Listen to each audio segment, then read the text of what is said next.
All right, I think we can get started. So welcome everybody. Good afternoon to most of you. And I know there's some folks from all across the country joining us today. So good morning to those of you out on the West Coast. I just want to thank everybody for participating today. This is a very important topic that we're discussing. And at last check, I understand we have more than 160 people that have registered. Hopefully they'll join us as we go along. We have a great lineup today, and I'm very appreciative of our speakers. I know lots of webinars say they have a great lineup and they have the experts, but in this case, I really mean it. We have a great set of speakers and national experts all throughout the supply chain, the production, distribution, and use of these decarbonized gases that we're talking about, all of which are going to be a critical component of the energy mix going forward. My name is Chuck Feinberg, and among other hats that I wear, I am the Executive Director of the New Jersey Clean Cities Coalition. We are an independent nonprofit and the only entity in New Jersey that is exclusively focused on providing education and public-private project development leading to the reduction of petroleum and other fossil fuels. We're funded in large part by the Vehicle Technologies Office of the U.S. Department of Energy, and we are funded by them through a contract that we have with the National Renewable Energy Lab. And for this webinar, we're happy to be partnering with Energy Vision, which is another nonprofit organization that you'll hear more about in a few minutes when their president, Matt Tomic, speaks. And it is also my absolute pleasure and honor to have the founder of Energy Vision provide the wrap up to today's webinar. Joanna Underwood, for those of you who might not know her, she's been a pioneer in science-based environmental advocacy for many years. And for many years, she has been a role model and a inspiration to me. So very pleased to have her join us today. I also want to thank our team that put this webinar together, Caroline McCullum, Phil Voss, and Nick Morando. Thanks much to you guys. We could not have done this without your assistance. And Nick will be running the slides today. So if there's any glitches, we can blame him. Anyway, this forum is intended to be one of in a series of educational programs that we've been putting on and hope to continue putting on. Some of you may have participated in our green hydrogen webinar, which was back in June, I think it was. And the New Jersey Clean Cities Coalition, working with other partners, hopes to facilitate stakeholder interaction, leading to project development and education and policy and regulatory support and just general awareness of the opportunities presented by renewable decarbonized gases and the role that they're going to continue to play into the future with our energy mix. So I'm a firm believer that there is no one particular fuel or technology that fits every situation. And we will need a mix of technologies going forward. So with that, enough from me. Again, thank you for joining us. I want to, I think everybody knows the Zoom routine by now, but we want to encourage your participation. So please use the Q&A function or the chat function. We will respond as quickly as we can and as accurately as we can. And if there's something that needs to be directed to a particular speaker, we will find time to do that. And if we do not get to get you the right answer today or any answer today, we will certainly get back to you about that. So it's now my pleasure to introduce our first speaker. As you can see on his bio, Adam Zellner's tenure as senior policy advisor to the former governor of New Jersey, it was a very consequential time in which the state's first energy master plan was developed. The Global Warming Response Act was implemented, and much of this was under Adam's under Adam's watch while he was policy advisor. So I also have the pleasure of being Adam's partner at Greener by Design. And I've asked him to come today to share some perspectives on where we came from with the Energy Master Plan, where we are with it now, and where we could be going into the future. So with that, Adam, it's all yours. Well, great. Thank you, Chuck. And good afternoon, everybody. I'll start and echo what Chuck said. A special thanks to everybody who helped put this together, the other panelists and all the folks here. And Chuck, as always, thank you for, keeping the attention where it needs to be. And, as Chuck talked about, I was the former policy director for John Corzine. I had the lucky pleasure of writing the Energy Master Plan, but also the Global Warming Response Act and a few other things. Prior to that, I was deputy commissioner over at DEP on the environmental side. And prior to that, I ran the state's land use planning office. And I'm going to hold that for a minute, right? In addition to the fact it's clear I couldn't hold down a job, there's a moral to that story, right? And I wanted to start out, I was going to start with some fun stats, but I changed my mind. So for anybody who's just woken up in New Jersey or say Virginia, you all know there was a political race that went on, and in some cases people were surprised, in other cases there weren't. There were a lot of political races across the country, and I wanted to start there because I want to change the topic from the big P that everybody pays attention to, politics and fighting and all that wonderful stuff, to kind of the small one, right? That is policy. And you begin to think about successful policy in the government and what we're going to talk about, decarbonization and really cooperation to getting towards a mutual goal. And you can look back to policies where, whether it's telecommunications, as all of us live on, these things, whether it's the ADA, right, the American with Disability Act, a lot of policy that goes on follows a key guideline. And I'm going to come back to this key guideline, but it's the words silence is a virtue. And just hold that for a second as I come full circle on this. So let's talk about the challenge, right? I think we all know the challenge. The challenge is we seem to have gotten to a place where we are at an all or nothing attitude. And as Chuck described, we spent a lot of time writing energy master plans, including the recent one that Phil Murphy wrote, that does not actually talk about all or nothing. And what do I mean by that? I mean, it's not all electrification or nothing. It talks about this idea of achieving balance. And when you begin to think about this, where we are with electrification, I think everybody on this particular panel and call knows is we're challenged. We're challenged in a number of ways. We have fractured policy state by state.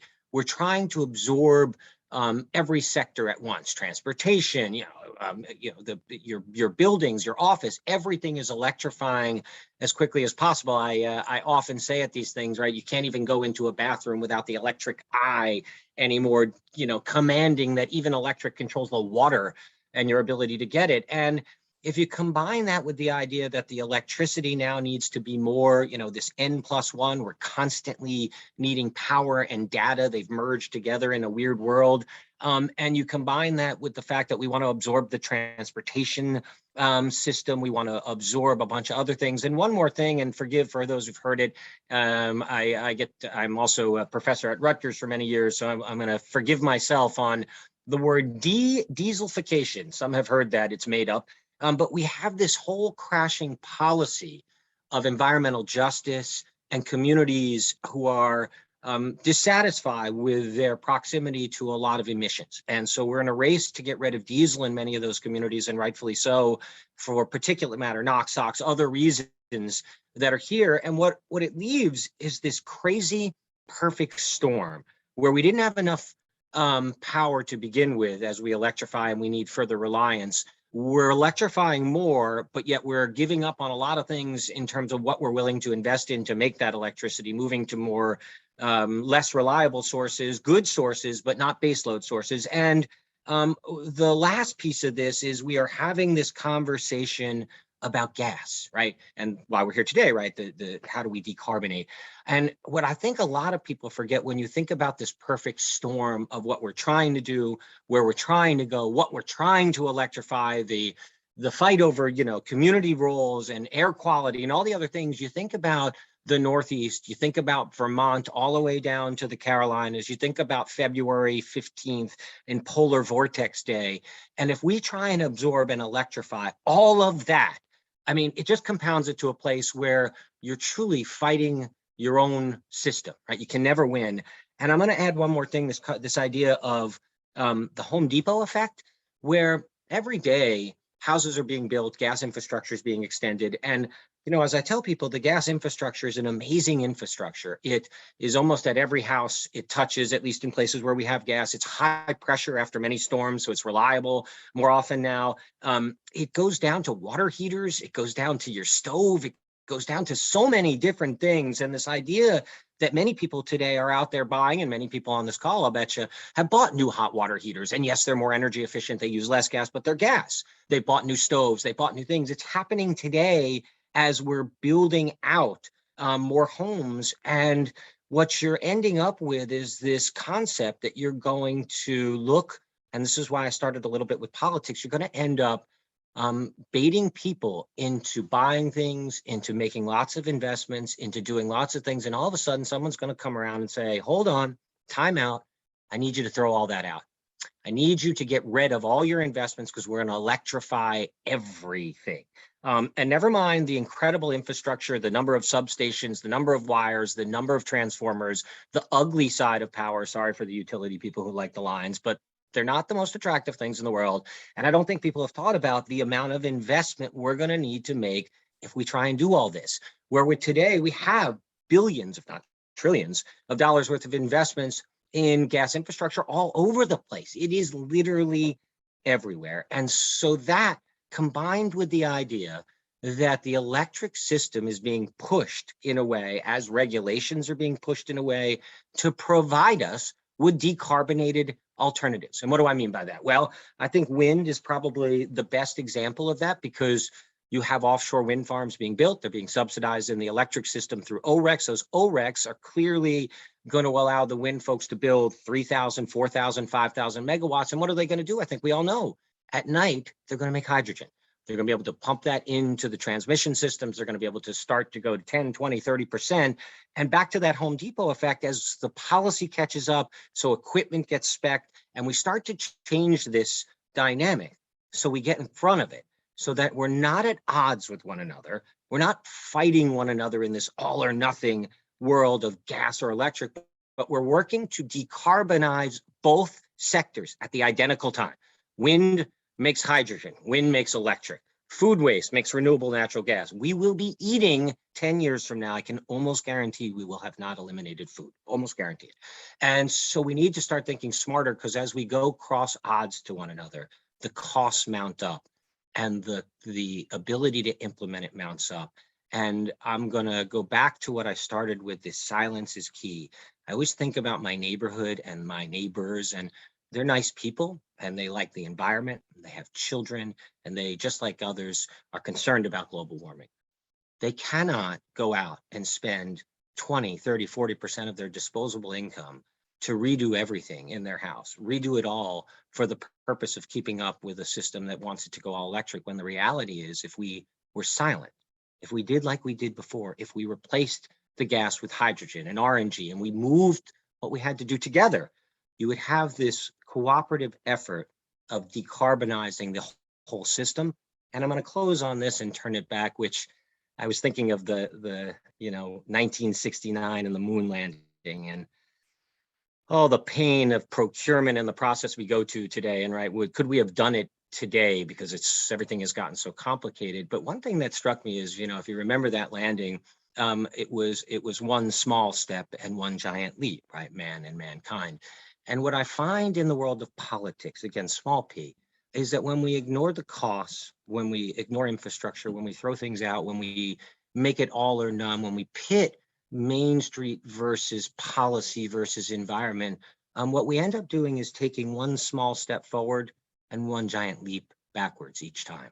And that ebb and flow, that fit and start, leaves us in a place, as where I started, very difficult to make policy work if we can't find a way to cooperatively agree that we're all in this for the same purposes. So I want to thank you. Today you have some amazing speakers that are going to talk a lot about the technology that I was describing, this change in load shifting, the ability to create green hydrogen and RNG and all sorts of different things, green fuels that are going to be out there. And most importantly, an ability to maintain the infrastructure we all invested in and that we all have grown to rely on so well, so that we go back to making these changes without making the changes on the backs of people who may not be able to afford to make those changes. So thank you, and Chuck, I will turn back to you. Awesome, thanks, Adam. So let's go right into our first panel. So Matt, go ahead, it's all yours. Thank you, Chuck. And I'll echo your comments at the outset. We're thrilled as Energy Vision to be collaborating with you on this. As you know, but others may not, we were hoping to do this in March or actually May of last year, and we're starting the planning process, and obviously things got derailed, and here we are virtually, but it's meant we've got folks from all over the country and even some folks tuned in from Canada about this really important topic of how we're going to decarbonize gas in New Jersey. So for those of you who don't know me or us, again, I'm Matt Tomic, president of Energy Vision. We're a New York-based national environmental group, really committed to advancing cost-effective, proven, but underdeployed solutions for a sustainable energy and transportation future. And in sort of looking at that, looking at the world of opportunities and the emergence of technology, we came across more than 10 years ago this concept of transforming our abundant, ubiquitous organic waste streams that are in every city and in every urban and rural area into either biogas or more recently, renewable natural gas. And so for more than a decade, we've been largely focused on this sort of underutilized, but really exciting opportunity. And you know, when you're asked to sum up 10 years of work in less than 10 minutes, it's definitely a lightning round, but I'll give it a go. So next slide, Nick. So when we talk about renewable natural gas or biogas, what we're talking about is really methane that is derived from the decomposition of these organic materials that, as I mentioned, are ubiquitous, not just in this country, not just in New Jersey, but everywhere that there are people living in the world. And I think methane, finally, after years and years, is getting the attention that it deserves, because as most of us know on this call, methane is more than 80 times as powerful as CO2 as a global warming agent over a 20-year time frame. And it's that 20-year time frame that's really critical in our fight against climate change. And so when we're talking about organics, we're talking about biogas, it's the decomposition of these materials, and the biogas that's produced as they decompose is typically about 50 to 65% methane. So when we talk about sources of biogas, whether it's New Jersey or elsewhere, there are sort of 3 to 4 major sources. So next slide, please. So first and foremost, including in New Jersey, are landfills. And despite ongoing efforts and commitments to diverting organics from landfills in New Jersey, many other northeastern and western states, unfortunately, the vast majority of this food waste and other organics, yard waste, still ends up in landfills. And despite these landfills being regulated and required to put in gas collection systems, as you see here, ultimately they're only so efficient and so good at capturing that gas. So a significant portion of methane still escapes even at the best landfills. And so landfills have been and will continue to be a source of biogas that can be and should be utilized for energy and fuel purposes. Next slide. After landfills, we have wastewater plants. And I'll talk more about this in the New Jersey context, but many wastewater facilities, large and medium, As you see here, we've got Newtown Creek in Brooklyn, which is very large, rated up to 1 billion gallons a day of water, to much smaller, a facility in upstate New York. But many of these facilities have digesters in place for secondary treatment of sludge. And in that process, they too produce biogas. And because it's contained in these digesters, it's a more efficient process, less leaks, and it's a much quicker process to convert this organic material into usable biogas energy as well as nutrients. Next slide. Third, we have the agricultural sector. And highlighted here, we've got a very large digester facility in Florida, co-located at a dairy farm. And then below right, we have a much smaller, simpler digester system or complex in upstate New York. But in either case, where you have large quantities or even relatively small quantities of cows and you have manure, if you don't manage that manure properly, it becomes a major source of methane that historically has generated significant quantities that just vent into the atmosphere. So by using digestion, you can capture and then utilize that biogas. Next slide. And then finally, last but not least, and this has really been a big push in the Northeast and out West, is this idea of building dedicated anaerobic digester systems to process either source separated organics, so food waste coming out of the municipal waste stream, either at the residential or commercial level, or as in the case in Connecticut, sort of looking at commercial pre-consumer sources of food waste, so spoiled food or other materials that cannot or are not sold and eaten. And again, converting that into both energy and nutrients. And so all of these sort of feedstocks and technologies have been commercial for a long time and are being utilized across this country, including in New Jersey. Next slide. And when we talk about biogas, again, digestion and biogas is ancient technology. It's been around for thousands and thousands of years. Early on, it was really used for local heating and cooking purposes. More recently, sort of starting in the 80s, the trend was to build these large CHP systems where you're producing heat and power, and again, on-site use of biogas as a fuel source. But over time, especially the last 10 years, because of shifting policies and economics, it's become more challenging to make these kinds of projects pencil, although there are still several hundred, if not thousand, in the country that are taking biogas and converting it into electricity. Next slide.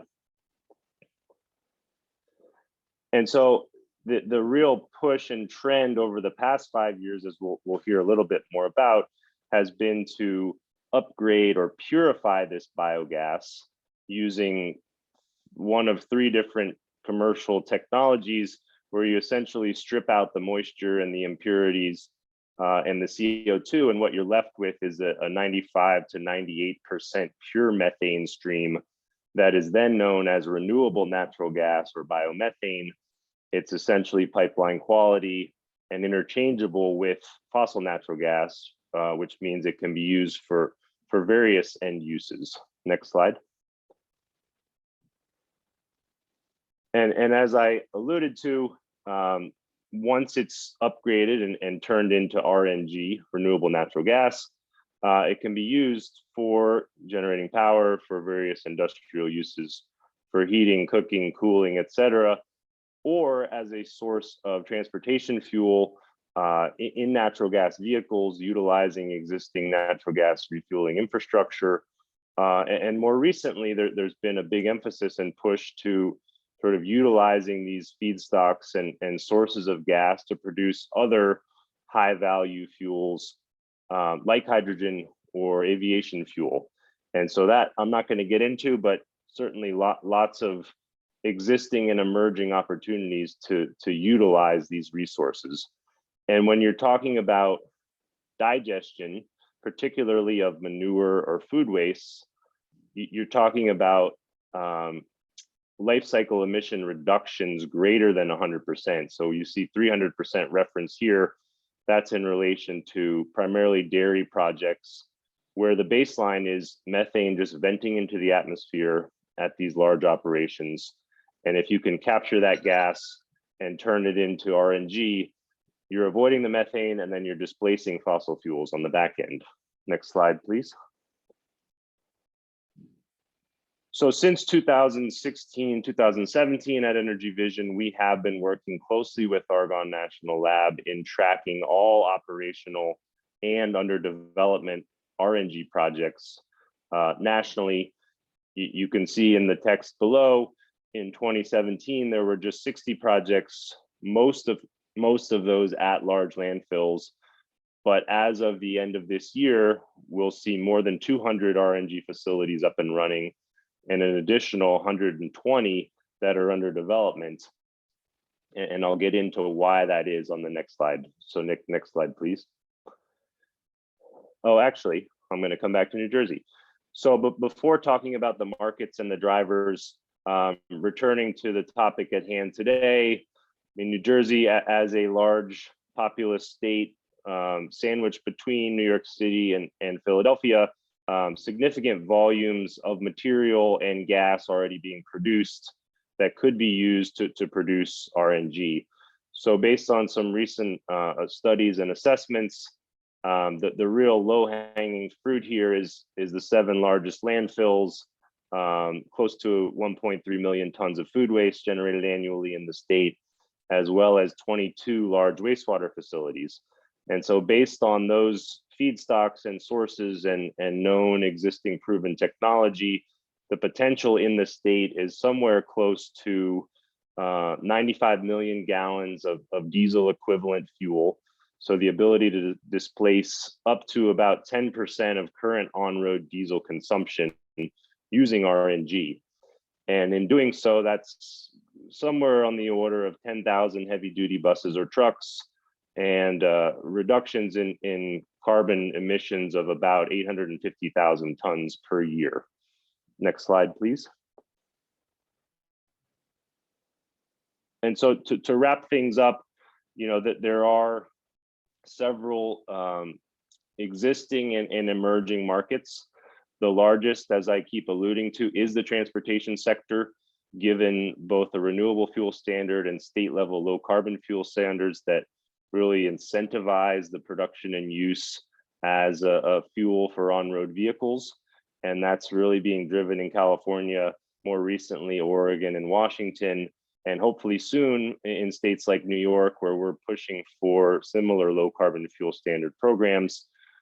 Certainly a lot of activity on the gas utility front, pushing to, you know, expand their procurement and injection of RNG into the grid as a way to decarbonize and displace fossil demand. And more, we're also seeing emerging opportunities in these voluntary markets, places like the Port of Seattle, Middlebury College, and the University of California system, where they have very ambitious carbon reduction goals. They use significant quantities of natural gas today and realize that RNG is an immediate opportunity to cut down on that demand and the emissions associated with using natural gas. So lots of markets now and in the future, lots of activity and excitement and growth in this sector, and really eager to be sort of focused on New Jersey and the specific opportunities and obstacles there. So one more slide with my contact info. Look forward to having questions and interactive discussion, and that concludes the lightning round on biogas and RNG.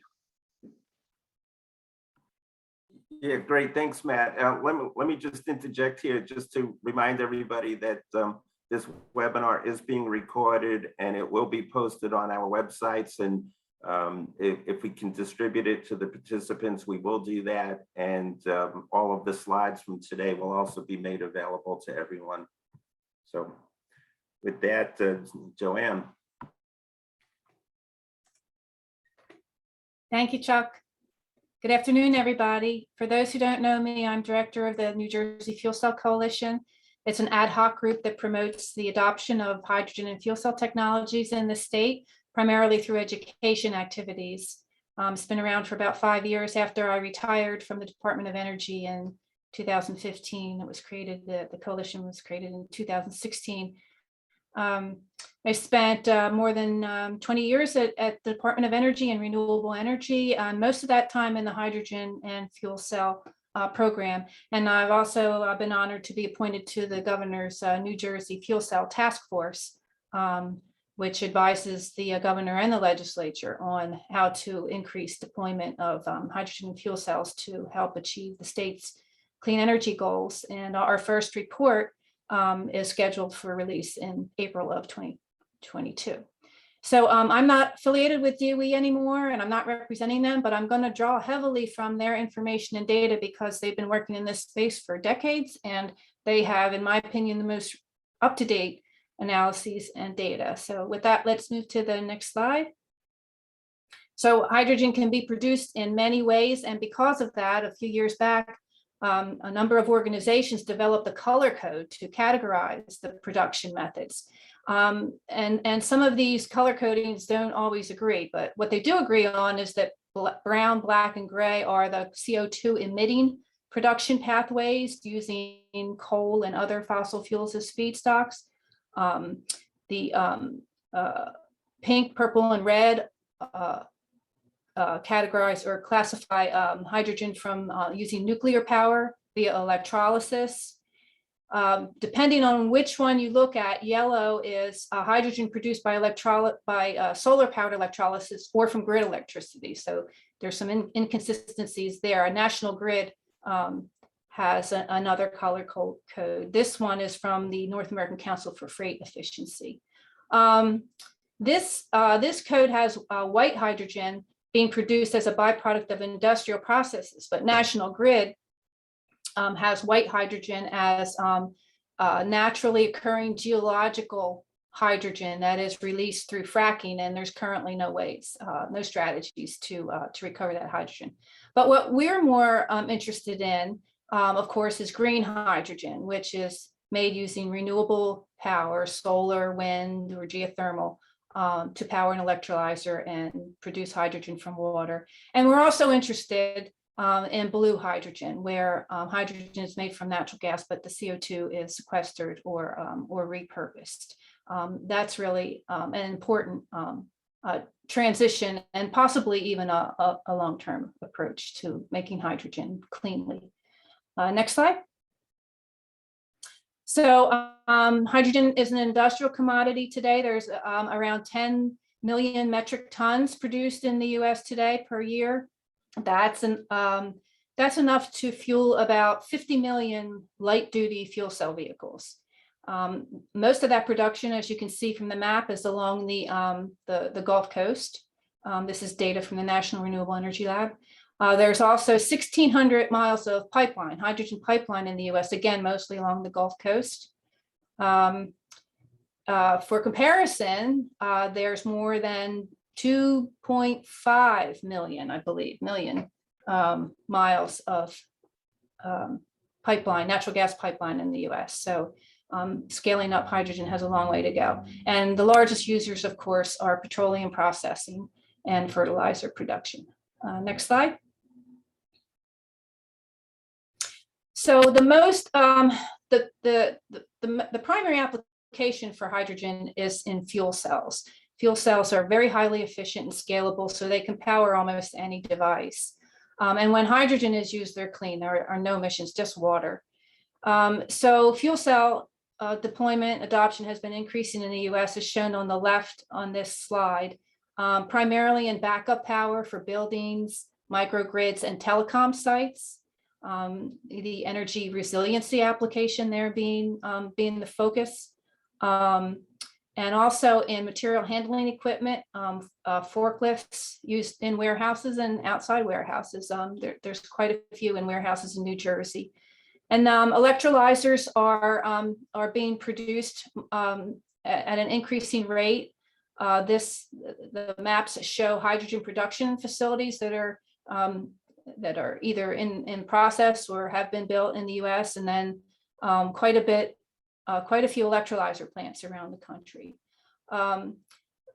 Heavy vehicles like buses and trucks are also an application for fuel cells. California definitely has the lead in that space, as well as in light duty fuel cell vehicles, with over 11,000 vehicles, 45 hydrogen stations. And some of those buses, 60 buses, are also in Ohio. Ohio has a fleet of buses.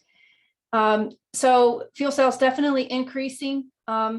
The Northeast, so California is the big market today in transportation in terms of fuel cells and hydrogen. The Northeast was supposed to, and probably still will be, the next emerging market for that application. And it has been delayed, though, by the ban on fuel cell vehicles, hydrogen vehicles in the tunnels in the Northeast. But there are activities going on to address that ban, and that ban is less important for heavy duty, medium and heavy duty vehicles. They use the tunnels less, and so that application is probably going to take off before the light duty vehicle application in the Northeast. Next slide. So hydrogen cost has to come down in order to be competitive in most markets. This analysis is from DOE, and the cost target depends on the application. So for medium and heavy duty vehicles, the cost target is higher than applications in other areas. For example, blending with natural gas, energy storage to store the energy from intermittent renewables, and synthetic fuels. But nonetheless, the DOE target is $1 per kilogram in order to make hydrogen competitive for all markets. Next slide. So DOE recently released a request for information to find out, what the community and the industry and folks are thinking in terms of hydrogen and fuel cells. And this one of their questions was, how can hydrogen help underserved communities? And this represents the responses they got. And so you can see fuel cell buses and public transport came out on top there. And I do believe that that's going to be an important first application in New Jersey and the Northeast. And that will also help to jumpstart the hydrogen fueling infrastructure that's going to be needed to fuel vehicles. And then the backup power, grid resiliency, medium and heavy duty vehicles, trucks, for example, at the ports, drayage trucks and such. Now, interestingly, this data here doesn't, it does show light duty vehicles. They're down further on the list, but they're still there, and blending into natural gas is in the middle. So this is some of the information that DOE received. Next slide. So we're focused on green hydrogen, and electrolysis is the primary green hydrogen pathway. This shows the current status at high volume. So this is a high volume, projected to high volume cost at approximately $5 per kilogram. And the need is to get down to 1, and DOE is planning to contribute to provide resources, R&D resources and demonstrations to try to get that cost down. And that's going to require reductions in electrolyzer costs, as well as O&M costs, capital costs and O&M costs, and reducing the cost of electricity that's going to be needed to power the electrolyzer. So that work is ongoing and really important work. So the next slide shows, next slide, Nick. So this is also information that DOE got through the request for information, where respondents were asked to identify prime locations for large-scale hydrogen demos. And as you can see there, the Northeast, which includes New Jersey, I believe, even though New Jersey appears transparent there, is definitely in a region where large-scale demos are considered, which is considered to have a large potential for large-scale demos. And so it's third after California and Texas. So if you want more information on the results of DOE's request for information, which is going to guide their funding opportunities, their funding opportunity announcement will probably come out later this year or early next year, I would imagine, based on history, previous history there. And they also have a loan guarantee program, a loan office that provides funds for demonstrations of this type. And so the information from the request for information will guide their funding opportunities, and so therefore should also guide those who want to submit proposals for funds. And I think that's my last slide. I have maybe one more that closes out. Yeah, so you can get my contact information on the New Jersey Fuel Cell Coalition site. And I'm happy to answer questions later when we're on the panel. Thank you.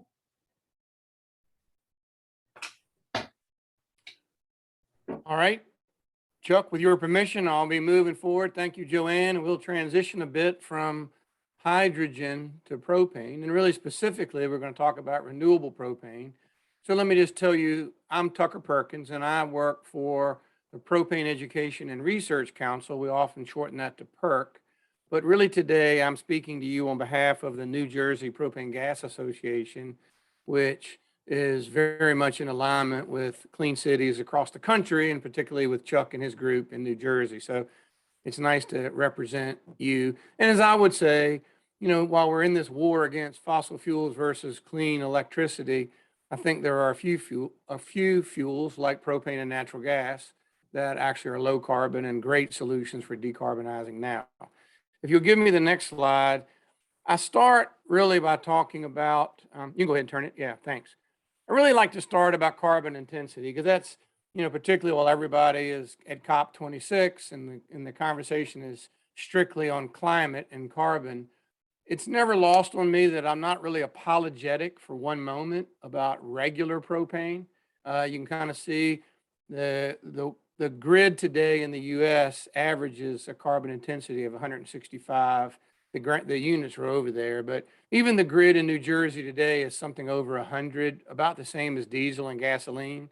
Conventional propane today, everywhere but California, has a carbon intensity of 79. California gives it an 83 because of their own calculations. And as I start talking about renewable propane, depending on the feedstock, the intensity can be as low as 11 or 12 and as high as 40 or 43. But you begin to see right here that as we talk about transportation particularly, or even buildings, electrification, that moving from particularly diesel to regular propane in transportation brings advantages for decarbonizing now. If you give me the next slide, please, it just really brings that chart out, and I show it to you because I know a lot of people here are interested on a national level, so that the grid of 165 across the country is kind of meaningless. It's about what your state or what your electric grid is doing. But you see, some of these states are really ugly. As I traveled around the country and you look at Montana, Wyoming, even Missouri, a tremendous use of coal. It's still shocking to me, as we've had years to think about a cleaner climate, how many states are still using coal, oil. For me, wood is equally dirty when we think about CO2. But that's where that comes from. If anybody wants to see the background calculations, I'm always proud to give it to you. Next slide, please. But I do want to talk about renewable propane, because as much as we feel strongly that the current market is, we know we don't have any need to be apologetic about conventional propane. We need to be able to talk about a future fuel that has to have a lower carbon intensity than 79. And so I show this slide because this is a slide we did several years ago when we really just started to talk about renewable propane. And these were actually the attributes we felt like we needed to have, that we needed to have abundant feedstock and needed to convert relatively easily meaning not using a lot of inputs, because we wanted to get to a final product that was competitively priced. And as we talk today about renewable propane that's coming primarily from renewable diesel, it's interesting to me that in many of the first bid situations we've seen, the conventional product or the renewable product is quite simply priced almost at parity with each other. It's shocking to me. So I just want you to remember these slides, because even as I talk about other pathways, it's still the same. We really need to have an abundant feedstock so we can get to it. It's relatively inexpensive, converts easily, and gives us a final price, a final product at the right price. Next slide really just shows the reality of renewable propane. This particular shot is the REG facility in Gesmer, Louisiana, which I like to talk about this facility. They were early to the market. They first started producing 2 million gallons, then 4 million gallons, and 8 million gallons, now 10 million gallons. But it just, to me at least, brings the reality of the fact that this is a real product and not something we're just talking about. The next slide shows today's production. And if you kind of sum all that up, today where we are making renewable diesel from fats and oils, where there's a market for renewable propane, we can yield 5 to 8, sometimes 10%, depends on the feedstock and to a degree the process, but somewhere between 5 and 10% of the renewable diesel yield we can turn into renewable propane. So if we look at what's out there today using the feedstocks and the processes we want, we would have around 300 million gallons of renewable propane today. Now, actually, the reality today is we're doing about 30 million gallons, because a lot of these facilities, as some of you on this panel actually know, because you're in the battle with us, some of these facilities are in the process of being built. Some of them are in the process of adding the infrastructure to produce renewable propane. And frankly, some of them are still trying to decide whether they want to produce renewable diesel or produce 8 to 10% of their yield in renewable propane. I could also show you a second chart that shows about another 300 million gallons of renewable propane coming from plants on the drawing boards. So if we're pretty clear, there's 300 million gallons out there today. There's another 300 million gallons of renewable propane on the drawing board, but I'm quick to say that's only about 600 million gallons. And transportation demand alone, that's fine, but we really want to begin to be able to talk to companies about replacing it for home heat, for commercial use, for forklifts. And so we don't really believe that 600 million gallons is enough in the US. So I wanted to show the next slide, which so many different ways to show it, and I decided to show it in the most boring way possible, just a chart. But again, to be quite literal, each of these bullets show projects that are in some form of a pilot or study right now, sometimes in the US, often in North America, but sometimes across the world. And, you know, renewable propane for us is not just something that we're doing in the US. We're working very closely with our partners around the world. And it's interesting, over the last couple years, I think sometimes our emphasis has shifted. And I'll talk about that shift in a bit, because you see, today, there was a time when we really had a lot of belief that we were going to be able to take methane that's being wasted today in the oil fields or not being captured, not even being flared, and take the methane and convert it to propane. We still see possibility with that, but as we think about the ease of conversion, and we now see right now we see a lot of promise in glycerin to propane. Generally, as most of you know, there's a lot of glycerol out there, and changing glycerol to propane is quite simple. So each of these are in place. I do want your eye to go to the bottom bullet just for a moment, because so much talk around ammonia, dimethyl ether, hydrogen, quite a bit of effort has been paid in the last 6 to 12 months about using propane as a carrier.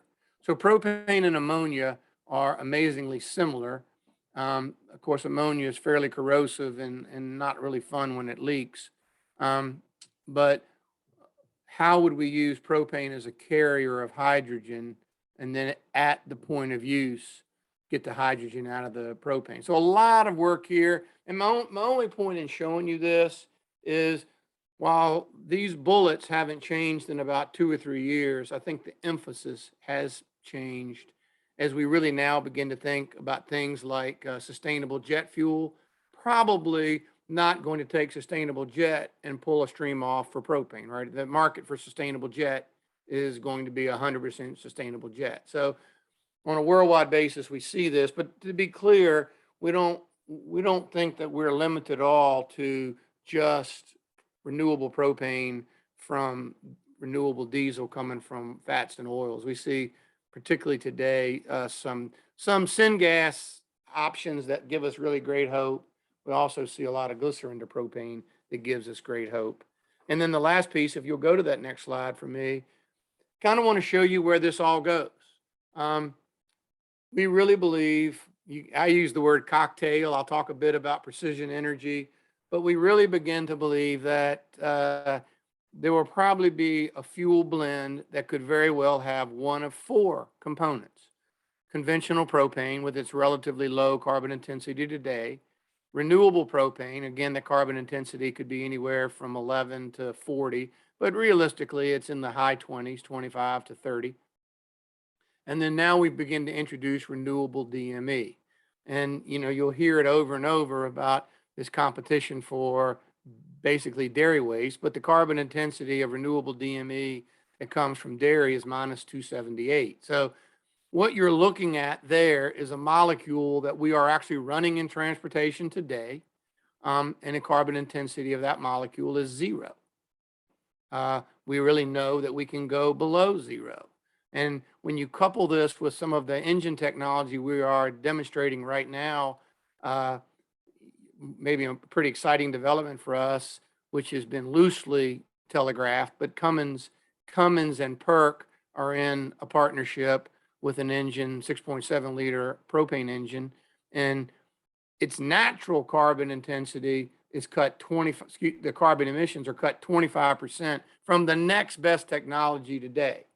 And so now you take that kind of technology and this kind of fuel change, and all of a sudden you see how, if the language is really about a clean environment and really about how to get there fast, that we're demonstrating a massive shift in reducing carbon. And we're talking about that engine in model year 2024. And this fuel, as I said, is a fuel we're running today. So if you go to the next slide, you kind of hear me begin to talk about this precision energy. And I didn't really talk about this 3 years ago because I don't know that we really believed where DME was going to go. But I think for us now, what we see is, I envision what could easily be the New Jersey mix. Again, one of 4 fuels: propane, renewable propane, DME, renewable DME. Could easily have the UPS mix, which is the fuel that UPS wants to use across the country. And then lastly, it could always be the mix for Perkins propane, or a company specific mix. But I think however we migrate, it'll be probably in partnership with propane, renewable propane, DME, and renewable DME. And that carbon intensity will steadily drop from 79 on its way to 0. And frankly, I don't believe we stop at 0. I think we go below 0 with some of these newer fuels. So with that, I'll show you my contact information. Again, easy way to find me is email tucker.perkins@propane.com. Chuck, I'm always happy to be a part of your panels and always love what New Jersey's doing. But again, I'll put that final plug in that I'm here today on behalf of the New Jersey Propane Gas Association, and we are glad to be a part of this crowd. So I'll stop at that and look for questions later. Thanks.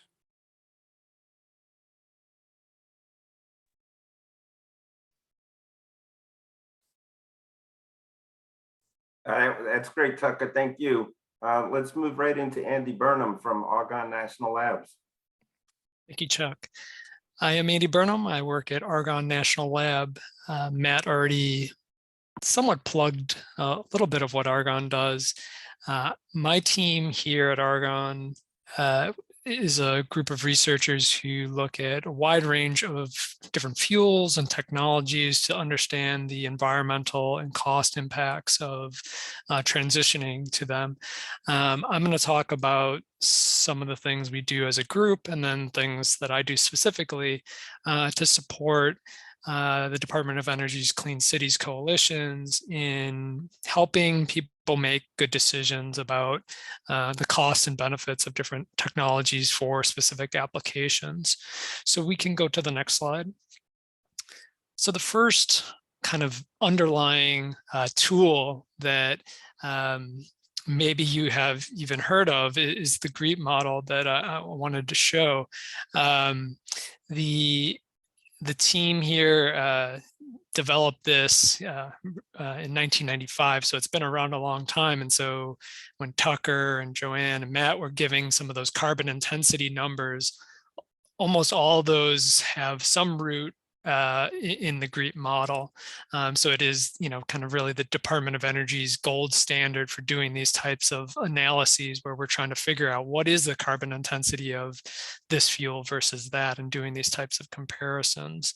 The model covers not just light duty and heavy duty vehicles, and it has been expanded to include air, rail, marine. So really trying to cover all of transportation, as well as getting into buildings and other chemicals and kind of a wide range of areas. The model, why, you hear kind of these different numbers is, we're analyzing feedstocks and fuels. And so those might not be always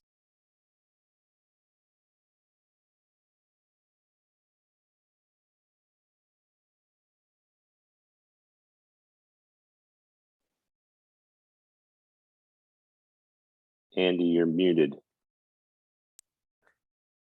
how much, hopefully, am I okay? You guys still hear me? Or Yep. I apologize. So basically, thank you. So just summarize maybe what I was saying is the GREET model is a tool that can help researchers, policymakers understand the differences between technologies. That's the key kind of point that I want to make, that we're being able to compare different technologies, and we're going to talk about RNG and hydrogen in specific. So we can go to the next slide. So I specifically developed the A-Fleet tool using a lot of the information coming from GREET as a baseline of kind of all the environmental factors. So the A-Fleet tool was meant specific for fleet managers and people who are maybe less interested in the real nitty-gritty technical details of understanding kind of like this pathway versus this pathway, like really getting into those details. It's more of a higher level tool, and it includes cost as well. So, kind of getting to the bottom line. It has a lot of fuel and vehicle technologies, not as many as the GREET model, but it's more kind of like, here are the fuels and technologies available today, so you can do your comparisons. It does include CNG, LNG, hydrogen. It includes natural gas sources for for different renewable sources. So it's been mentioned already, kind of landfill, animal waste, wastewater sludge are kind of the biggies. We have a municipal solid waste pathway as well. And then for hydrogen, we can look at steam methane reforming, natural gas, and then different types of electrolysis for different sources. So you can plug in different pathways for your kind of specific situation and look at the emissions benefits of it. The tool you can see is available there. We have an online version and a spreadsheet. So if you're trying to do something quicker, you can jump on the online tool and get results from there. We can go to the next slide.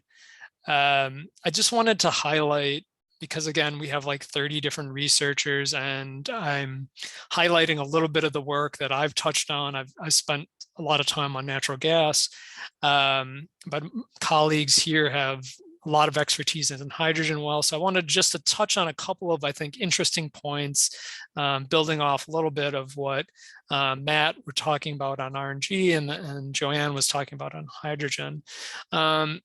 So we spent a lot of time on methane leakage, trying to understand the impact of that on kind of the emissions of different vehicles. What you see here is that in general, natural gas, even from fossil fuel sources, can reduce greenhouse gas emissions in a moderate amount, a small moderate amount. If methane leakage is too high, then it can be slightly higher. You see that kind of in the red blue bar situation. Once you go to RNG, you see significant reductions. And here I'm just showing one case. This is, I think, landfill gas. I'll show in the next slide that differentiation that we were talking about.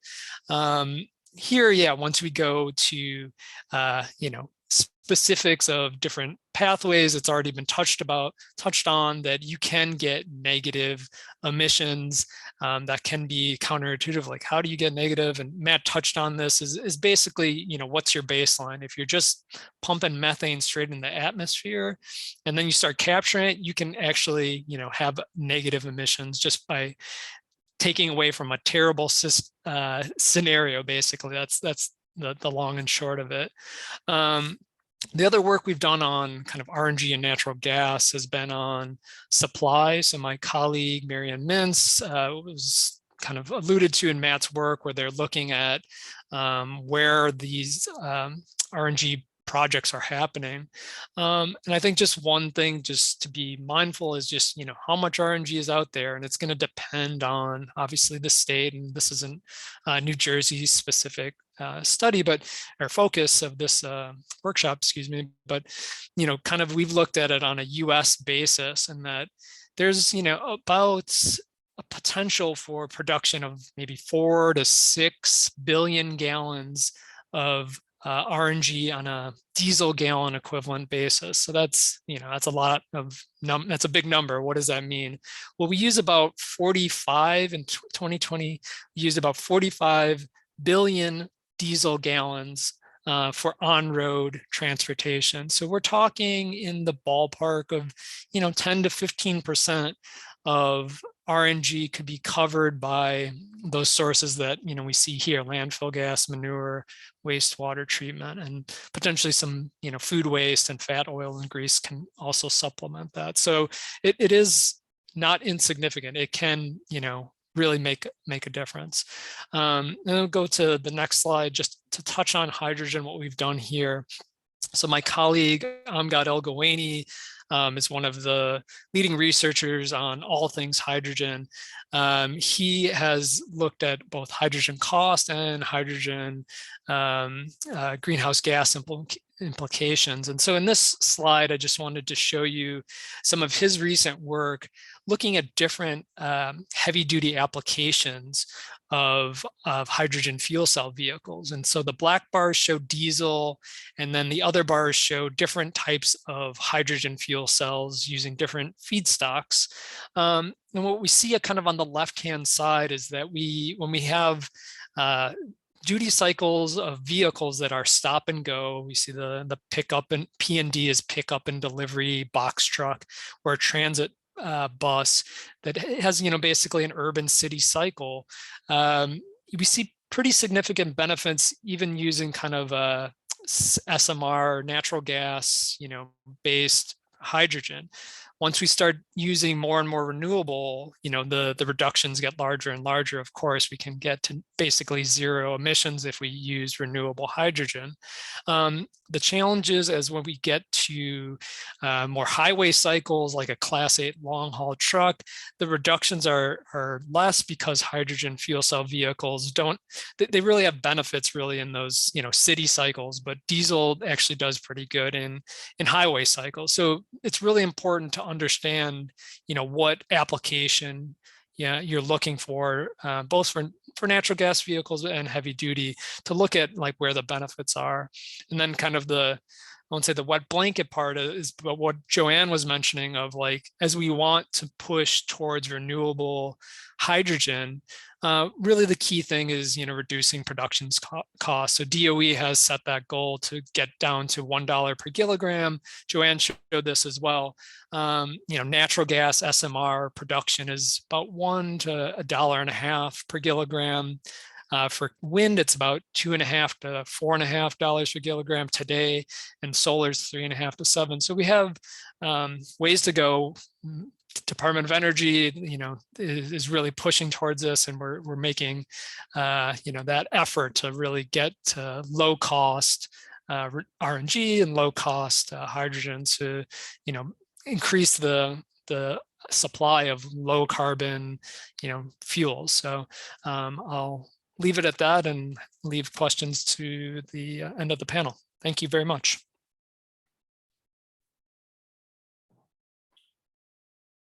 Andy, great presentation. And I'm going to finally kind of put a bow on all this. And Chuck, thank you for having me here and this great set of panelists. I'm John Gonzalez with the National Renewable Energy Laboratory. I'm going to really kind of just talk about what Clean Cities does. Chuck talked about a little bit, but I want to go into a little bit more about what we do. Next slide, please.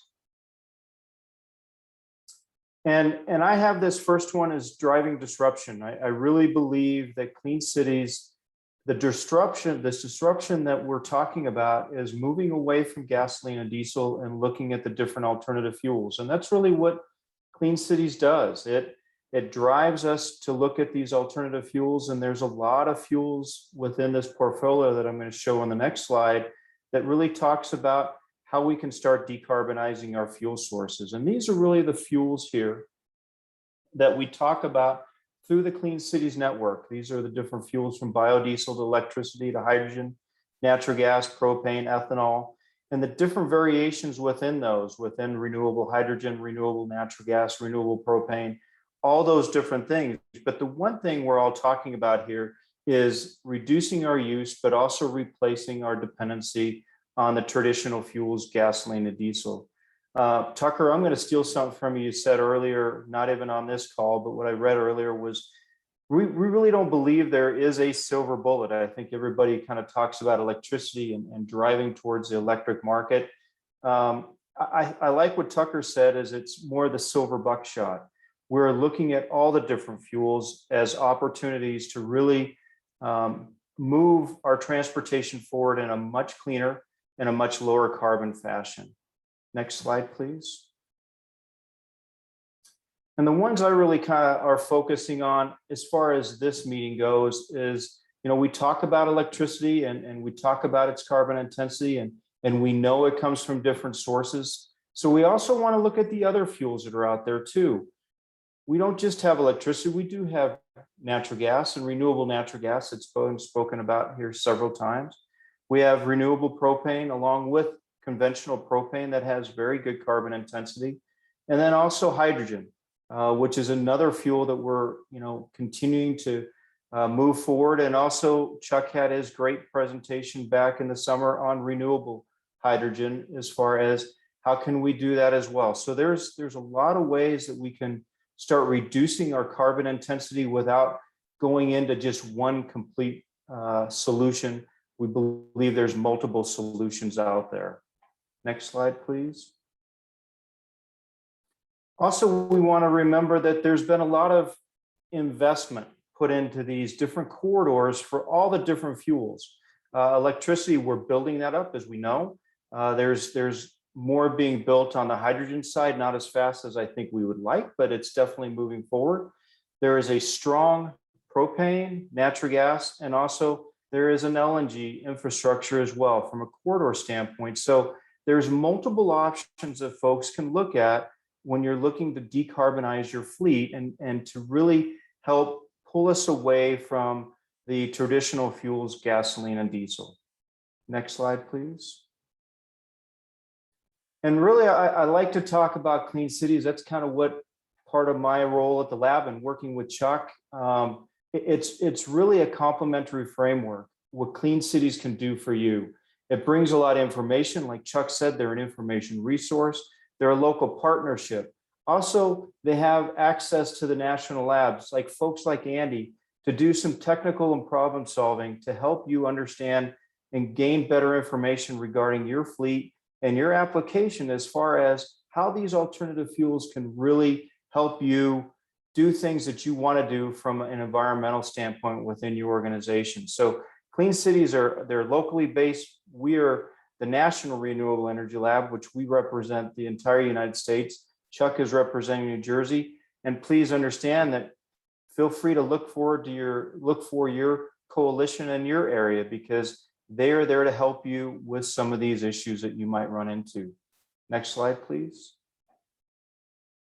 And I would be remiss if I didn't talk about the information resources that we have on the Alternative Fuels Data Center. That's what that afdc.energy.gov stands for. It's the Alternative Fuels Data Center. There is a ton of information there. You can see all the different fuels that are represented. We talk to folks like yourselves and say, hey, what don't we have there that could help you? And your information is what's helped us build this and make this a stronger platform to be able to get quality information out there that's unbiased about alternative fuels. And so once again, so we're not just looking at the silver bullet, we're looking at all these different options that can really help you move forward in meeting your climate goals. Next slide, please. And my final slide here is I just don't want people to get the impression that they get forgotten. Clean Cities is really here to help you. It's about developing partnerships, developing connections. I think many of you here know Chuck, and you know what he's done for you folks, and work with people around the country. There's great opportunities to develop these partnerships. They can help you find awards that might be available. They're an information resource. That's really what we do, is we provide information. I'm not selling any kind of fuel here. I'm just giving you information to help you understand your options that are out there. And then finally, a big role that I do at the lab is technical problem solving and technical assistance. If things go wrong, you have a resource out there that can help you to try to get those things righted back again. So feel free to reach out to us, reach out to your coalitions. They are our conduit, and we're here to help you. We're here to help you. So that's my final slide, and thank you for attending today. Well, that's great. Thank you, John. And thank you to all the speakers that were part of that first segment. I know we've thrown a lot of information out at folks. I hope it can all be absorbed, because it's all great information. So what we're going to do now is move to our next grouping of speakers, where we take some of the theoretical and some of the technical based discussions that were part of the first panel, and we get some perspectives on what folks are doing right now, here and now, with these projects.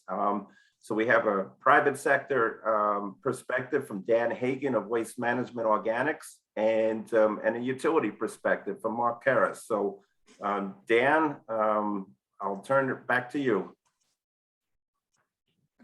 Thank you, Chuck, and thank you for asking me to participate. It's very interesting to listen to the participants, and hope to provide some information now with respect to what we're doing right here in the state of New Jersey around converting food waste to renewable natural gas, and provide a little bit of insight around what WM is doing in New Jersey with respect to moving from the use of diesel to CNG. So if we could advance the slide, I'll dive into it. You know, within WM, right here in northern New Jersey, we operate a facility that takes in roughly 100 to 125 tons per day of source separate organics, packaged food waste materials, and other liquid organic waste, converting it to an engineered bioslurry product that is ideally suited for co-digestion. And the facility is permitted for 250 tons a day of inbound material, capable of going up to a total permitted capacity of 500 tons per day. So next slide. What's interesting, you know, within this operation is the ability to process this material. We see a high level of contaminant that comes in with these organic waste materials. We need to extract that so that only organic fraction heads on to the co-digestion end of the equation. It's really important to get that contaminant fraction out. And what we know is that for every inbound ton of organic material that we're bringing into this facility, passing it in through a co-digestion process has the ability to produce in the range of 3 to MMBTUs of biogas from the system, capable of energizing 8 to 10 homes. So there's significant energy production potential in this material, and we've been able to produce a product that puts us in a position to gain that benefit. Next slide. You know, little reflection on the type of material, little input on the type of material that we receive. I talk about the contaminant. When you get into projects where you're dealing with 100 to 200, 250 tons per day or more of inbound material, you know, dozens, if not hundreds of customers, we know that we're going to see a full range of different products. We had to develop a process to be able to remove the contaminant fraction and grab the organic fraction. And you can see here, you know, a typical load of material to be hitting our tip floor, upper right-hand corner, more of a source separated organic stream, and right-hand corner, a stream that you know, we'd frame up as packaged food waste. And this would be something that might come from a food manufacturer or a grocery store or other facility. Next slide. That contaminant fraction gets removed. And you can see when you call into this material deeper, the level of contaminants that are hidden in there. So the point here is that you know, these are inorganics that we need to get out of the process, recycle when we can in terms of the product that we fractionate out. And of course, we have to discharge to dispose of the residual at the end of the process. Next slide. So the product we produce, I mentioned earlier, is a engineered bioslurry. You know, we do a complete lab analysis of our product as we batch it on a daily basis. And the photograph shows the typical slurry that we produce, somewhere in the range of 15 to 18% total solids, high in volatile solids, high in energy content that we pass on and integrate into an anaerobic digester for the production of renewable natural gas. And next slide. Photos from a project that we have in New York City. To the left-hand side, material that's processed, as you saw earlier, at our core facility where we remove the contaminant and produce the engineered bioslurry product is transported to a receiving station. In this case, located at the Newtown Creek Wastewater Treatment Plant in New York City, where we co-digest with their biosolids. On a daily basis, that material is pumped over a 24-hour period into the digesters, and the resulting biogas that's produced from the system is captured. This is a gas cleaning and compression system that was installed by National Grid that's slated to be commissioned in 2022. So the gas will be cleaned, compressed, and put into the pipeline. Next slide. We operate in Boston, Massachusetts, just in the north side of Boston. We have a facility in New York City and Brooklyn, northern New Jersey, just outside of Newark, and just outside of Los Angeles. And we've got additional developments throughout North America at this point in time, where we continue to intend to service our customers with organics diversion, processing through our core system, and co-digestion or digestion in multiple locations. Next slide. It's interesting, the Water Research Foundation had done some reporting some time ago. Just want to point out that what they had reported was that an approach of producing a slurry, hauling it to a wastewater treatment plant for co-digestion was the most favorable greenhouse gas reduction approach as compared to landfilling, organic material composting, and a variety of other options that are in play.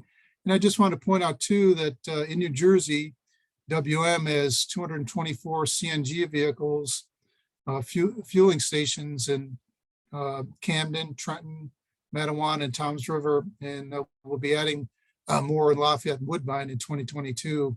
And the fleet, with our current fleet, we've reduced diesel fuel consumption by roughly 1.8 million gallons and 3.1 metric tons of greenhouse gas emissions annually. So a couple of real highlights for what we're doing on the fleet side here in the state of New Jersey. Go to the next slide. And if we do have a few minutes left here, this video it's about a 3-minute video that illustrates what we're doing with food waste organics and pulls the whole story together. Dan, I think we'll hold that video to the end if you don't mind, if we have time at the end of the program. Perfect, Chuck. Let's do that. Okay, thanks. Thank you.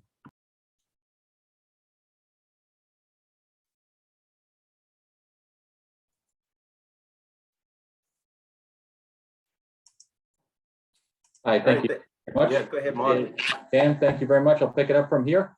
So good afternoon, everybody. I want to thank you for allowing us to join. My name is Mark Carroll. I'm Senior Vice President of Regulatory Affairs, Marketing and Energy Efficiency at New Jersey Natural Gas. I also run our gas supply group, who's responsible for all the gas that goes into people's pipes and keeps people warm in the wintertime. So we're going to have the next slide. Just a quick brief introduction to New Jersey Natural Gas. We serve nearly 565,000 customers in the 5 counties in New Jersey. Operate over 7,500 miles of distribution and transmission pipeline within the state. And, you know, our associates every day are committed to great customer service. And that's why, you know, not only that, but the communities that we serve and the environmental purposes that we keep focused on to ensure that we're moving forward into this clean energy future. And that's why we're a perennial leader in the J.D. Power customer satisfaction. You know, we're about 90%, more than 90% of our customers are residential, and about 5 out of 6 of those customers are heat their homes with natural gas. But aside from just providing, you know, warmth in the wintertime, we're also a major CNG fuel provider, and we dispense about 670,000 gallons annually of CNG to fleets. So we can skip over to the next slide. You know, a number of years ago, we began to get the sense that we needed to do something if we were going to try to catch up on these leaks and to have to stop worrying about leaks on our system. And more than a decade ago, we began to invest heavily in trying to eliminate cast iron from our system. And over the last decade, we spent almost about $2.3 billion to eliminate leaks. So, and we were the first in the state back in 2015 to eliminate cast iron from our system. And we'll be the first in the state later this year to eliminate unprotected steel. And what that does, as you can see on that chart, is that drives our leaks down basically to a very negligible amount, so that we are confident as we begin to move forward that not only are we doing the right thing, but we're also eliminating the GHG from emissions from our system. And we took a look at the GHG emissions and our commitment to the Global Warming Response Act. We've already achieved 50% reductions from the 2006 levels. But those investments really have positioned us. And so if I can flip over to the next slide, you'll see that we are now positioned to deliver decarbonized molecules to our customers in the clean energy future. And I want to thank Adam Zellner so much for clearly articulating the fundamentals behind why our vision is so practical for moving forward to that clean energy future, and why we do that with real optimism about what's going on. So the next slide, you'll see that by 2050, our commitment really is that we believe we'll serve our customers with a carbon neutral fuel supply. And where will that come from? On the next slide. Matt did a great job, so thank you very much for teeing it up on RNG. Within New Jersey, as we look at the market, the biggest opportunities that we see are from landfill gas, from wastewater treatment plants, and from food waste. Unfortunately, agriculture and dairy farms are really not a real opportunity in New Jersey. But for landfill gas, wastewater treatment, and food waste, we are really excited about the opportunity of partnering with people and making investments to be able to make those part of our gas supply portfolio to our customers and begin decarbonizing our fuel stream. Next slide. And as Joanna talked about on green hydrogen, that's another key opportunity for us that we see on how we can provide decarbonized fuel to our customers. So what we are looking at right now is really taking the surplus renewable energy, whether that's wind or solar, and using electrolysis to create basically green hydrogen, and we're injecting it into our pipeline. Flip the next slide. And as we take a look at the opportunities in the future, I think New Jersey has a very ambitious goal for creating a large amounts of renewable energy, more than 7,500 megawatts of offshore wind capacity by 2035 and 14,000 megawatts of additional solar capacity by that same time period. And what's going to wind up happening is there will be a supply demand imbalance during the off-peak periods. And what we would like to do is we are now positioning ourselves to capture the efficiencies of that, take basically what is constrained renewable energy and create green hydrogen to avoid waste and benefit our customers by either injecting that into the system for fuel use at their homes, for appliances and for heating, or basically for electric generation or even for transportation purposes as well. So if you flip over to the next slide. And that clean energy future really starts today. So back in October, we were the first company on the East Coast to actually build and operate a green hydrogen project that takes 100% of the output and injects it into our system. Flip over to the next slide. A little bit more color on the project. We started on October 12th, where we turned the valve and began injecting hydrogen into our distribution system. It's entirely located within our Howell LNG facility. And basically what it takes is renewable electricity that's provided through our regular procurement of green electric power, which we do for all of our facilities, and basically creates hydrogen. And we're capturing the hydrogen. It takes the water, it splits it into hydrogen and oxygen. We're capturing the hydrogen and injecting it directly into our distribution system. And that's going to offset right now about 180 tons of CO2 per year. It's a small step in this first project, but it's a giant leap for the clean energy future. I'm really excited on how we can show everyone, regulators, politicians, and others, that this can be done safely, and we're beginning to do it today. So next slide. And so, there's lots of positive attitude around hydrogen and where it's going to go. And, the other speakers have talked about, the DOE and other people beginning to focus on this and driving the cost down. And we know we have the infrastructure to be able to leverage this asset so it's not being wasted, and we have real opportunities to decarbonize our fuel stream. You flip over to the next slide. Columbia University was talked about this as well, and they say the best way for the path for going forward on this, and our best opportunity, is really to leverage the amount of infrastructure that's been invested to date. It's all underground, it's highly reliable, and we're there for our customers in all times.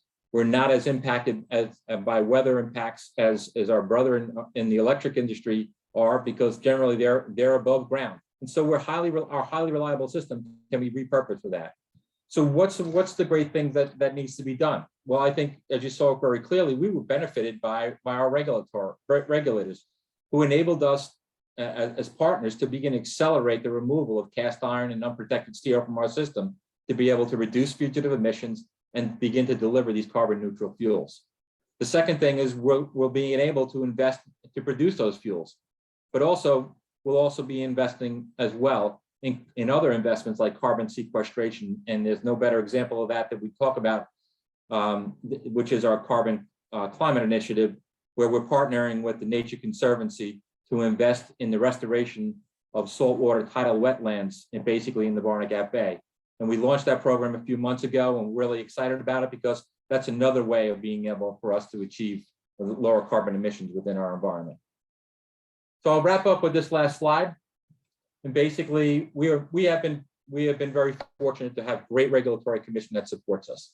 They've enabled us to make investments that have positioned our system to deliver decarbonized fuel by eliminating cast iron and unprotected steel. And we'll begin working on the last piece, which is of other protected steel pipe that needs to be replaced in order for us to get our system completely up to spec. We believe RNG from landfills, food waste, and wastewater are really going to a real opportunity for us to enhance our gas supply portfolio to get to decarbonized fuels as soon as possible.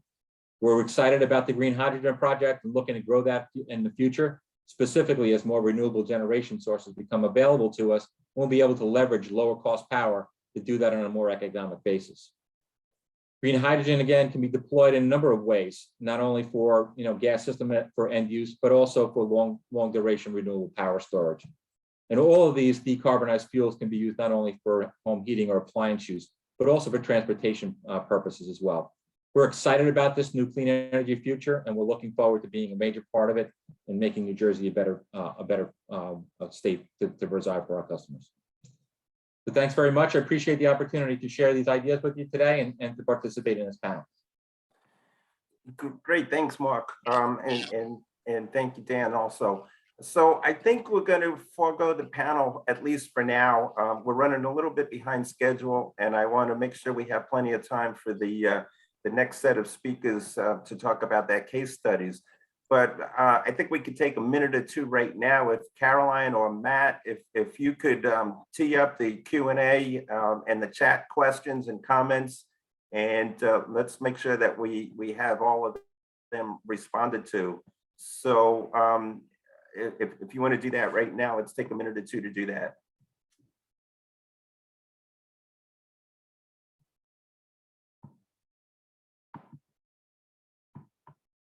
I see one here, Adam Zellner. I don't know if you're still on, but there's a question about the renewable energy credits and specifically for hydrogen for electric power generation.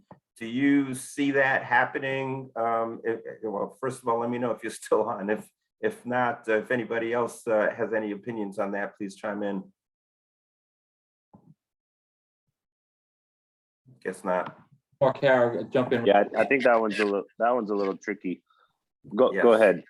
Yeah, so Matt, I think what we're beginning to see right now is the government is starting to work towards production tax credits for hydrogen as well. And that hopefully will be part of the reconciliation bill that's been worked in there. So there'll be some subsidies that will be provided to that.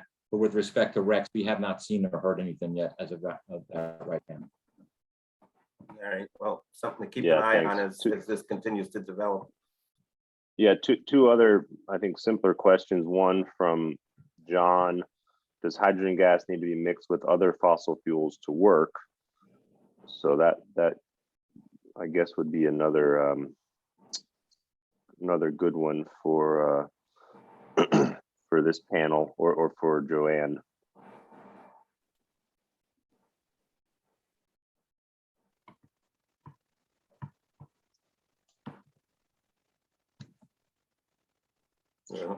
Sorry, I was answering one of the questions in the chat. So what's this question? I was answering a question on alkaline electrolyzers, which are part of the So I think a very simple question: does hydrogen gas need to be mixed with other fossil fuels to work? Well, no, not in fuel cells, certainly. Hydrogen is used in the and fuel cells used in the applications that I showed on one of the slides, in the forklifts, the light duty vehicles, heavy duty vehicles, buses, backup power. So I'm afraid I don't really understand the question. Well, it can certainly be used on its own, I think is what you're saying. Absolutely, which absolutely. Which and is then great. it can, right, and then it can be used in blends with natural gas to reduce the CO2, the carbon footprint of natural gas applications. Yeah, and I think that would be a good follow-up question in terms of, I mean, we've been looking at some of this in Europe and even in California, but how the big question is how much hydrogen realistically can get blended into the pipeline before you start facing issues around cracking pipes, etc. Yeah, hydrogen embrittlement. Yeah, I don't know the answer to that. Perhaps the Argonne, Andrew and other Argonne staff know, but I do know that that's another area of investigation by the Department of Energy, looking at hydrogen embrittlement, metal embrittlement issues in pipeline materials, and developing new materials to accommodate hydrogen at higher concentrations. Matt, just real quick, just to jump in, and sorry, but so GTI has been taking a look at that, and the safe line in the sand is about 20% blending. When you begin to get above 20%, that's when you begin to impact appliances in that regard. So the New Jersey Natural Gas project really is we're less than 1% by volume in the summer. In the winter time, it's going to be very small compared to our general output, and we felt very comfortable with that.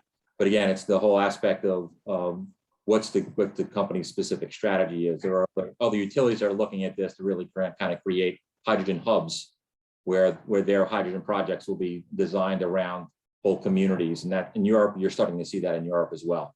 Within New Jersey Natural, again, we're blending it into our entire system, keeping it in small volumes so that, and we know the type of pipe we're putting it into is steel for a short run, and then it's into plastic systems where there's been no impact at all. So it's, there's been enough research, but again, we're partnering with other utilities as well as NREL and GTI to take a look at all this research that needs to be done and to get to these answers as quickly as we possibly can. And then a quick follow-up from Mark from question from Susan.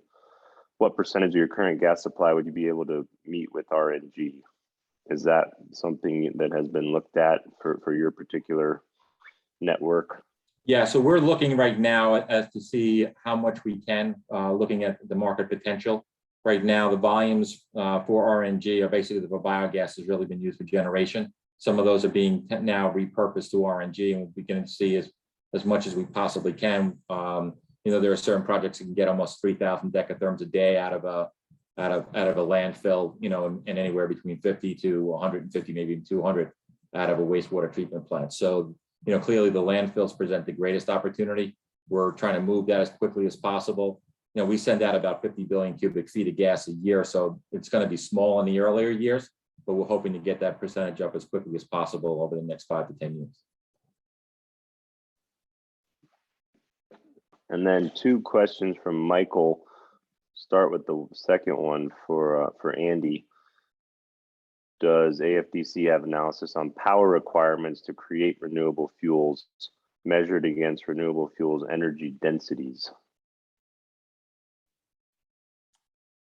That one we maybe can take offline. I can share my information, but I think the answer is no. Specifically, we do look at those factors. I'm not sure if you're also trying to, you know, examine the, you know, what's the best use of a feedstock type analysis. I'm not sure if that's where you're going with that, or it's kind of, yeah. So feel free to reach out to me directly. But I guess to follow that up, the life cycle accounting methodology does incorporate some of that in terms of, you know, energy needs for production and transmission. Yeah. And that does get built into the overall carbon intensity, right? Right. If that's kind of okay, if it's that kind of question on the basis of energy density that we track basically on a energy consistent basis. So we, you know, go on a GGE or DGE, those are like gasoline gallon equivalent, diesel gallon equivalent. And or, you know, million BTUs or whatever the unit you want to use, megajoules, you can use that. And that's a standard approach in this to make sure that we're comparing fuels in a apples to apples basis. And then you have to make sure you know what the efficiency of the vehicle is as well. So that's another important factor when we're doing these types of analyses. Got it. So- Looks like so the last, Matt- just one more there, Chuck. Yeah, okay, go ahead, And I one think more. Juan is really going to be speaking to this very, very shortly in terms of the case study, but question from Michael in terms of commercial fuels, is there one that is immediately available and affordable that can accomplish decarbonization?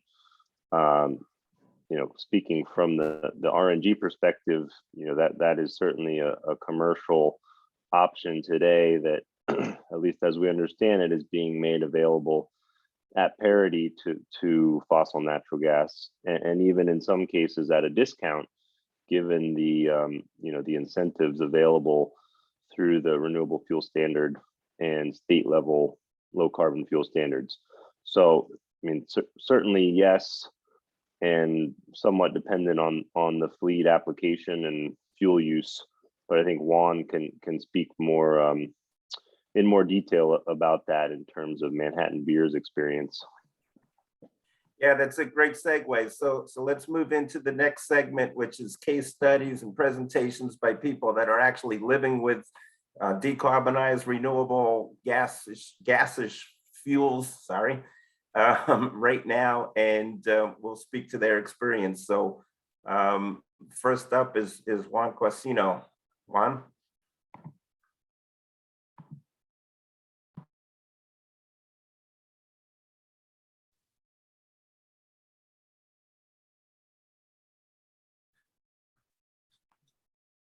Is Juan on? Did we lose Juan? All right, Nick, why don't we I just see move- Juan. Juan, are you muted?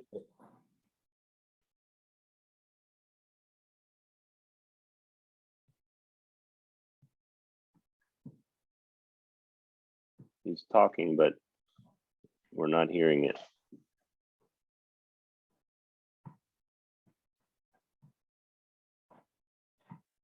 Hmm.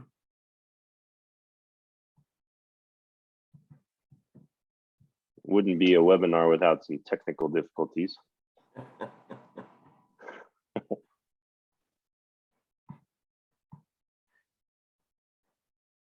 All right, we should probably come back to Juan.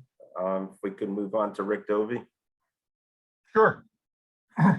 Well, hi, good afternoon, everyone. My name is Rick Dovey. I'm the president of the Atlantic County Utilities Authority, the ACUA. And our experience in across these topics is pretty extensive. And then we're hopeful that a couple projects that we're working on now will come to fruition. So a little background on the ACUA, not all the background, but we have two major functions in Atlantic County or Eastern Atlantic County for wastewater. We operate the regional wastewater sewer plant that serves the basically the build-up portion of Atlantic County, serving about 200,000 people. It's in Atlantic City. It's been operational since 1978, and it's got about operates around 30 million gallons a day of treatment. So it's a secondary treatment plant. We do not use digestion of sludge. We incinerate our sludge, and we also incinerate sludge from other entities that bring their sludge to us at a fee for disposal from throughout New Jersey. That facility has several things in place that make it unique. First of all, it's very windy there, and we learned about 16, 17 years ago that it was windy enough to have a wind farm. And so we have a 7.5 megawatt wind farm built by a private company that leases property from us and sells us electricity at a discount. Why do we have we found that our electricity costs were very volatile, particularly in the 1990s. And we wanted to find a way to do something to purchase electricity that was, quote, green and stabilize our cost. And so we have that wind farm that provides about 60% of our electricity in the course of a year. Of course, it varies across the year, the months, and the days and the hours.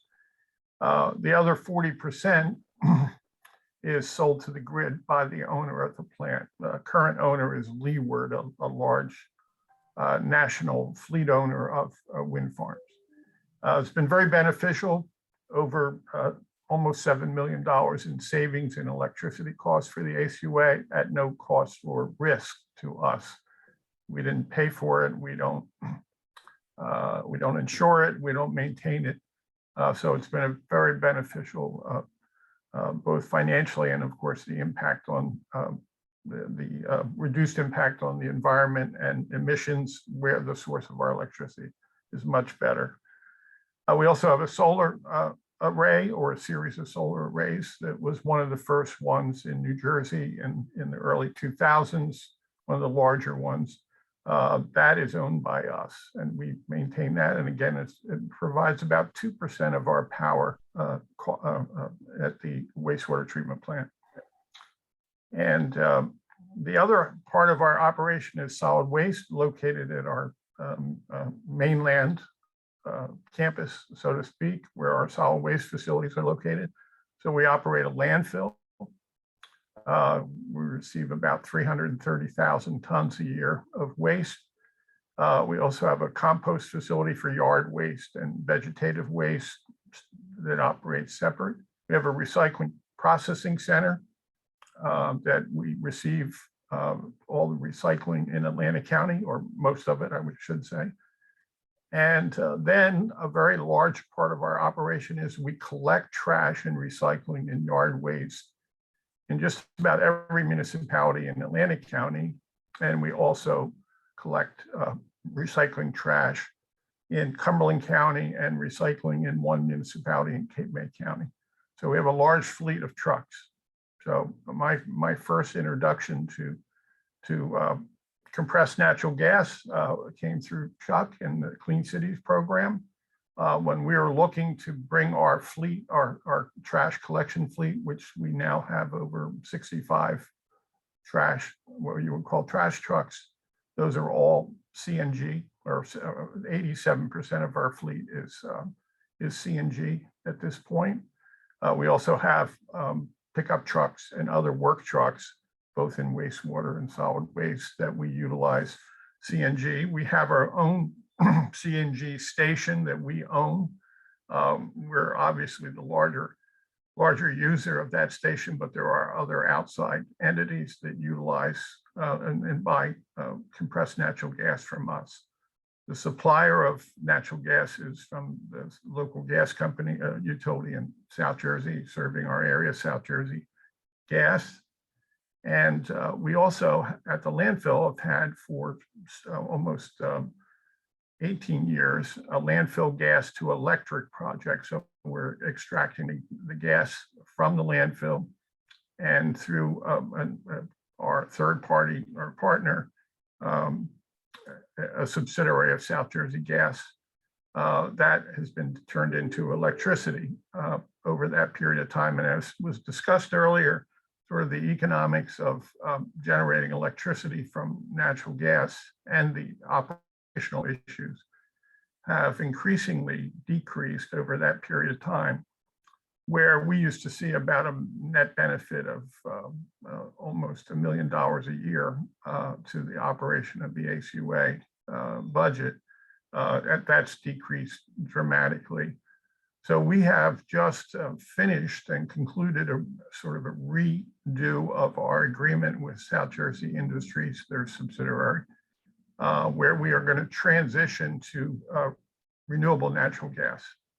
And over the next year or so, the project will go through permitting and design, and but the blueprint of the economics of it we're going to move forward with that project. So we've been anxious, actually, we were anxious to make that move about 5 years ago, and the gas company in the last 2 years has come to be on the same page, and now they want to move forward with this project. So we're looking forward to that. So in fact, the gas from our landfill will be used for our CNG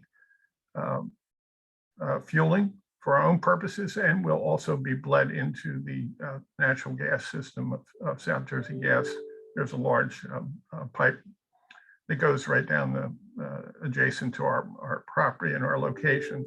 So we're looking forward to that project moving forward. It's just a matter of the two of us just coordinating and going through DEP for the various permits. But the economics of it look very favorable for us. Obviously, the impact and environmental benefits are terrific. So we're looking forward to that. Going back to our wastewater plant, again, because of the leadership of Clean Cities, we're looking to do or participate in a pilot project for green hydrogen. So we would use wind generation from our wind farm and generate green hydrogen. And the green hydrogen this would be a demonstration project that could be used in a number of different ways. First, it could be blended into the natural gas system. As discussed earlier, could be used for transportation fuel, for fuel cell usage for different levels of vehicles. It could be used as storage and backup and resiliency for our own wastewater plant, and any number of other uses that hydrogen can be used for.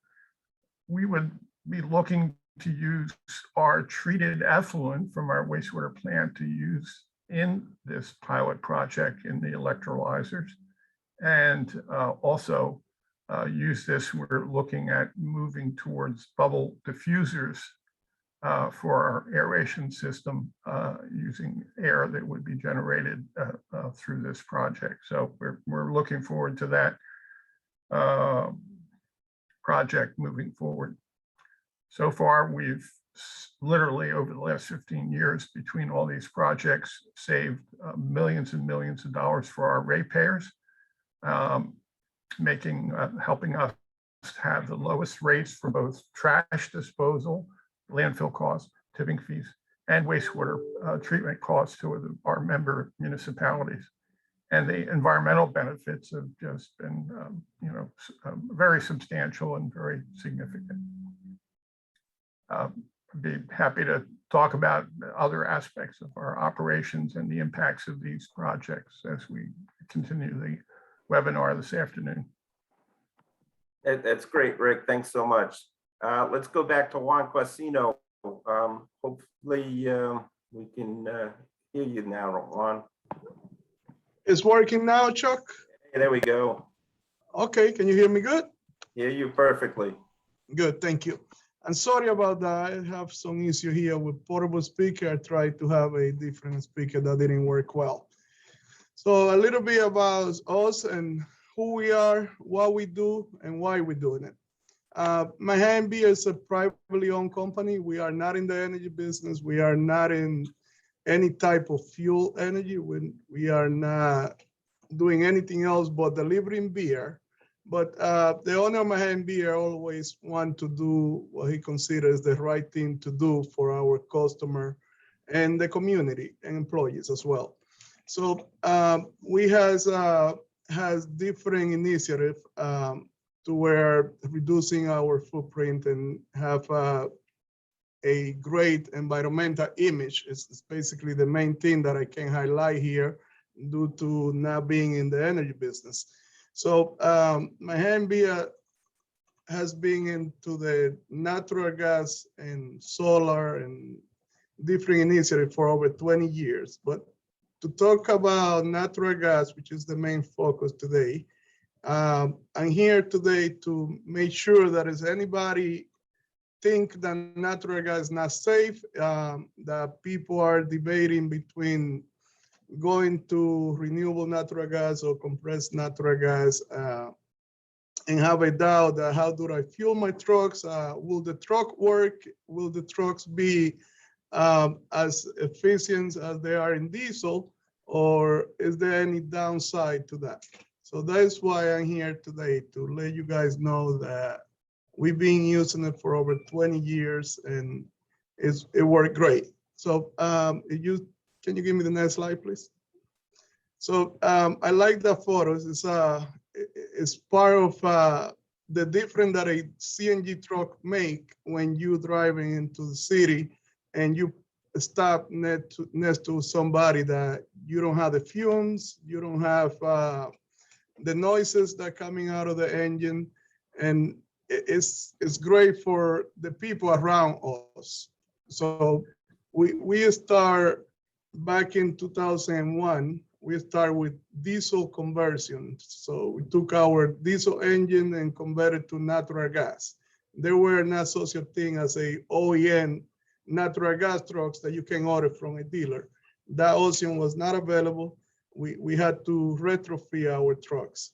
Luckily, we were able to work with some OEM and build natural gas trucks 10 years later. And around 2012, 13, we approached International and Volvo, and they decided to build natural gas trucks. Unfortunately, International only did one production. They have other issues, but Volvo stick to build trucks for us, and now they offer it for everybody. Those trucks that you see there were the first Volvo electric. I'm sorry, not electric, natural gas. Today, we have over 200 natural gas trucks, and these trucks are my savior because we have a fleet of diesel that is, you guys are familiar with all the problem we have with the EPA standard in 2010. The 2010 to 2014 trucks were nothing but problem with the emission issues, especially in local city, where you have to do regeneration and use urea to reduce, to clean your emission system. So on CNG, you didn't have any of that stuff, and you didn't have to park the truck for 45 minutes on the road to do a regeneration while you was making your delivery. So this truck proved to be much more reliable than diesel. They work much better, especially in the cold weather. During the winter, we don't have the issue of diesel gelling up and stuff like that. CNG work much more efficient during the cold weather than diesel. There are cases where CNG might not fit everybody, but in our operation, it's the perfect fit. And I explain why. Can you give me the next slide, please? So that's a sample of what our fleet look like today. Those are our CNG trucks built from the factory, driver lover, everybody like them. And those are the trucks that we have, over 200 today. We did retire the first 45 trucks that we built back in 2001. But even after retiring those, over 50% of our fleet is still running on natural gas. Next slide.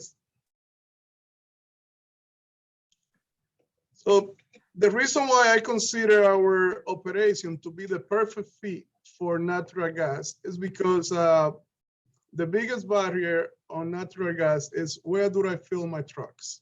Can I go long distance? Would I find CNG station? So in our case, the capacity of the tank on the trucks, the onboard fuel, is enough to finish any of our route and get back home and refill. So for that reason, we built 3 CNG stations in 3 of our main facilities. And that is where we locate, we send all those CNG trucks. All the diesel trucks are in the 2 facilities that we don't have a CNG station today. But the Long Island, the Suffern, the State facility that do very high miles, those trucks do close to 300 miles a day. They go out with a full tank, they finish their route, and they come back home and refill the truck on site.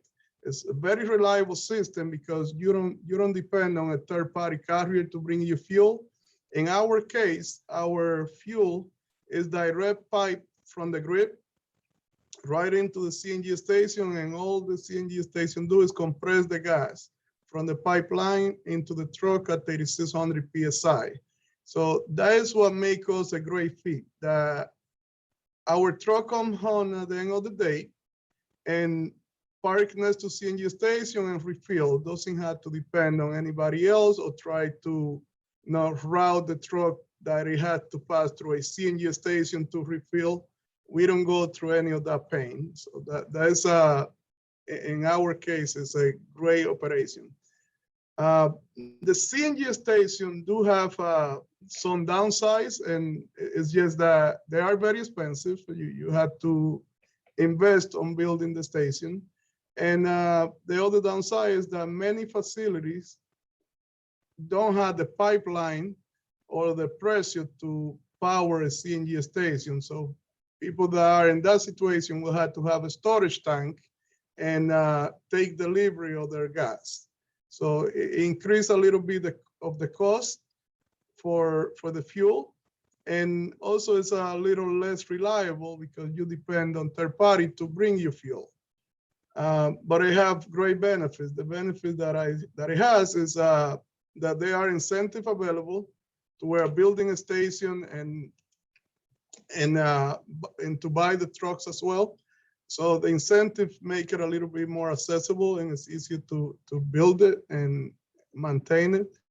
And the other great benefit that we see is that we don't have to deal with a winter issue. We have many issues during the winter with diesel in a diesel tank that you have to keep the fuel treated for the environment, for the weather, and you don't have to deal with the environmental issue that you have with diesel fuel. You have EPA, you have DEP, everybody is, you have to comply with other agencies And now you have the liability when you have a diesel spill, it could be a huge liability. In 20 years, I had never had to stop a CNG station because of a gas leak. And if anything ever happened, this CNG station, they all have a methane detector around them and have automatic shut off valve. That if there's a leak, will automatic shut off the gas valve to stop the leak. So we find it very reliable and clean. If you look at the photo on your left, I still have a diesel tank there that we don't use. We haven't been able to get rid of the tank complete. We are waiting to finish our conversion, our transition to CNG to get rid of all those diesel tanks. Our goal is by 2024, get rid of all those diesel tanks and be 100% CNG and possible electric. Next slide, please. So part of what I was showing you in the previous photo where the CNG trucks, the CNG station, we had 3 CNG stations in Bronx, Wyandotte, and Suffering, New York. We had some electric charger for electric trucks. Very important point is that this year we put 60 new CNG tractors in service. And with those 60 CNG tractors and 5 electric that we ordered, we removed 78 diesel tractors from the road. That is huge in this area. We are in the Hunts Point area where asthma rate was very high. The area was very contaminated. So we removed 78 old diesel trucks from the road in 1 year, and looking forward to remove 35 additional trucks every year until we finish our transition from diesel to CNG and possible electric. So today, 53% of our trucks are CNG and 49% are diesel. The reason why we will finish our transition with the supply chain allow us, because there's a shortage on supply for everything, we not only replacing 35 trucks, we are ordering trucks to reduce more than what we purchase. So for every 5 trucks that we purchase, we might retire 6 or 7 trucks, depending on what we can get our hands on. We are getting largest trailer, more GVW capacity to be able to reduce the size of our fleet and has less vehicle on the road. Next slide, please. I think that's all I have. I actually reduced the slide to make sure that we finish on time.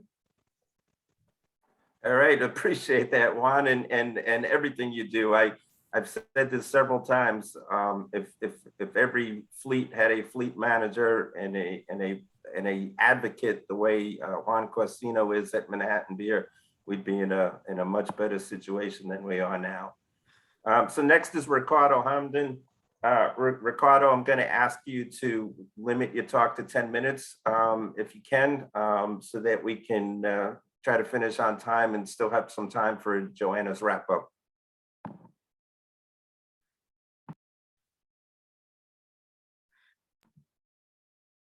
Ricardo? Can you hear me now? Yes, we can.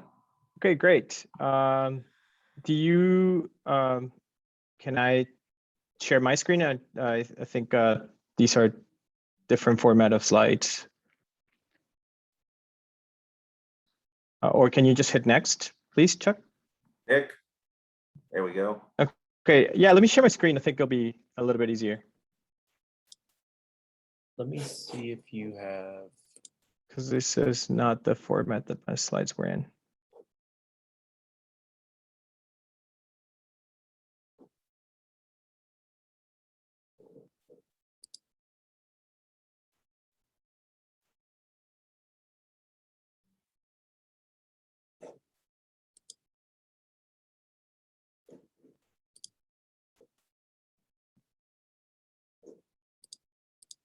Okay, I think I got it.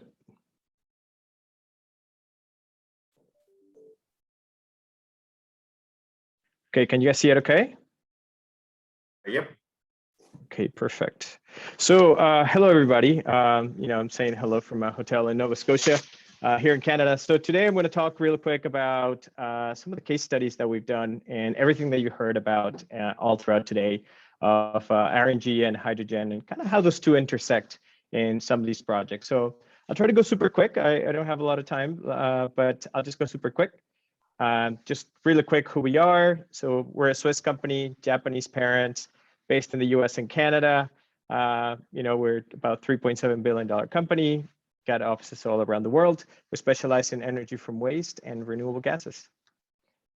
This is a little bit of our footprint that we have in North America. So Knoxville, New York City, Norcross, California, and Toronto, which is where I sit at the moment. Now I want to talk about decarbonizing infrastructure. And today, you've been hearing this time and time again, electrifying is great, but we can't really electrify everything. So we see RNG as a bit of a gateway fuel. And for all of you guys that are involved in, decarbonizing not only our gas grid, but also our cities, it's always good to have a plan, a solid plan, and to know that the infrastructure that you're building today, can be transformed for a low carbon economy with transitioning from RNG to hydrogen. Just quickly, like where do these two intersect, right? So where does RNG and hydrogen intersect? And you've been hearing a lot today about we're doing this hydrogen pilot. We're now putting hydrogen in the pipe. And a lot of people tell me like, well, do I buy CNG buses? Do I do hydrogen? Like, what do I do? So today, the good news is that, if you have an RNG facility, it has enough runway to also become a hydrogen facility. So we have this great intersection between the two of them, where a biogas plant today using gas upgrading can also have electrolysis. And with the CO2 of the gas upgrading, kind of like that off gas, you do a process called methanation.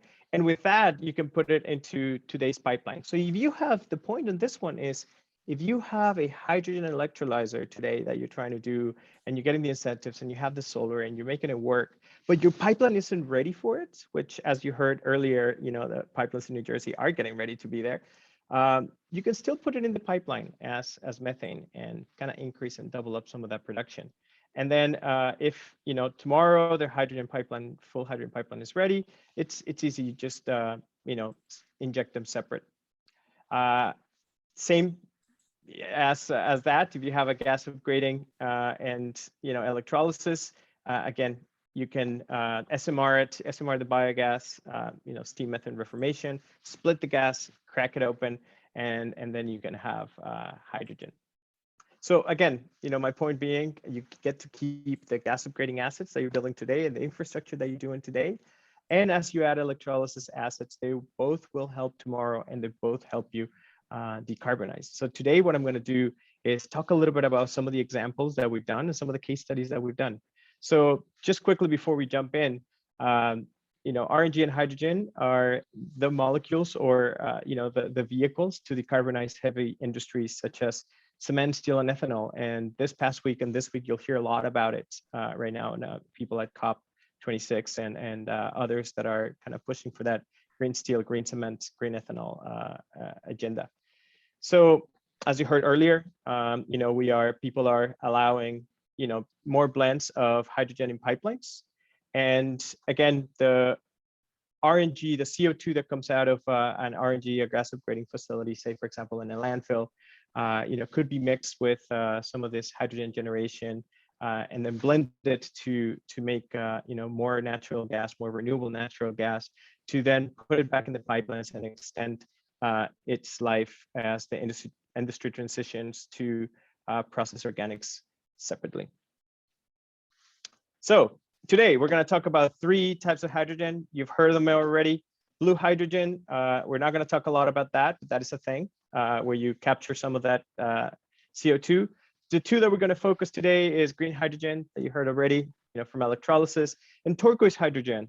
That is something that I'm going to introduce today, and that is hydrogen derived from high temperature pyrolysis of biomass. In this case is the digestate that we produce at our facilities. This process produces zero carbon hydrogen and biochar as a byproduct, and actually is quite feasible today. And the green premium for this product is not as high. So again, this is just a brief picture on kind of how the different products of biogas and RNG fit in the context of a city. And this is a nice little picture of the first carbon negative bus in Toronto, powered by our client and friends at Storm Fisher Environmental in London, Ontario.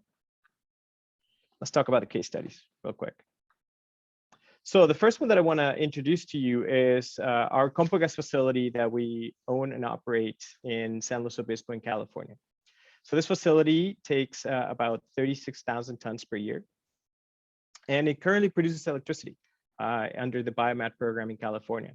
So what is interesting here on decarbonizing gas grid is that we are taking the digestate that comes out of the back end, that normally would become compost. And what we're doing with that is that we're putting a pyrolysis unit to generate turquoise hydrogen.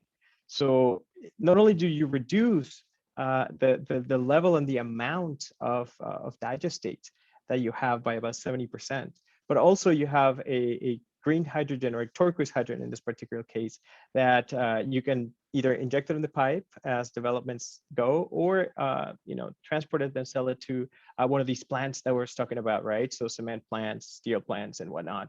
Any industrial user of hydrogen, and this is something that we will be testing as we go along. The plant will go into our SLO facility, as you have read probably in the news. And we hope to have some of these great results starting this coming summer or fall. This is probably our signature plant, and when it comes to like hydrogen and RNG intersecting. And this plant is a facility owned by Audi, the car manufacturer. And this plant is in a city called Werlte in Germany. This project is about 6.3 megawatts of electrolysis that's happening. It is a plant that produces some of the excess power that solar and wind has. And as you can see here on this side of the screen, this is a digester facility. Actually, this is connected to a place that receives manure and that receives food waste. So all the biogas that's produced there is then processed in an amine system that we put in there right here in the middle that creates the RNG.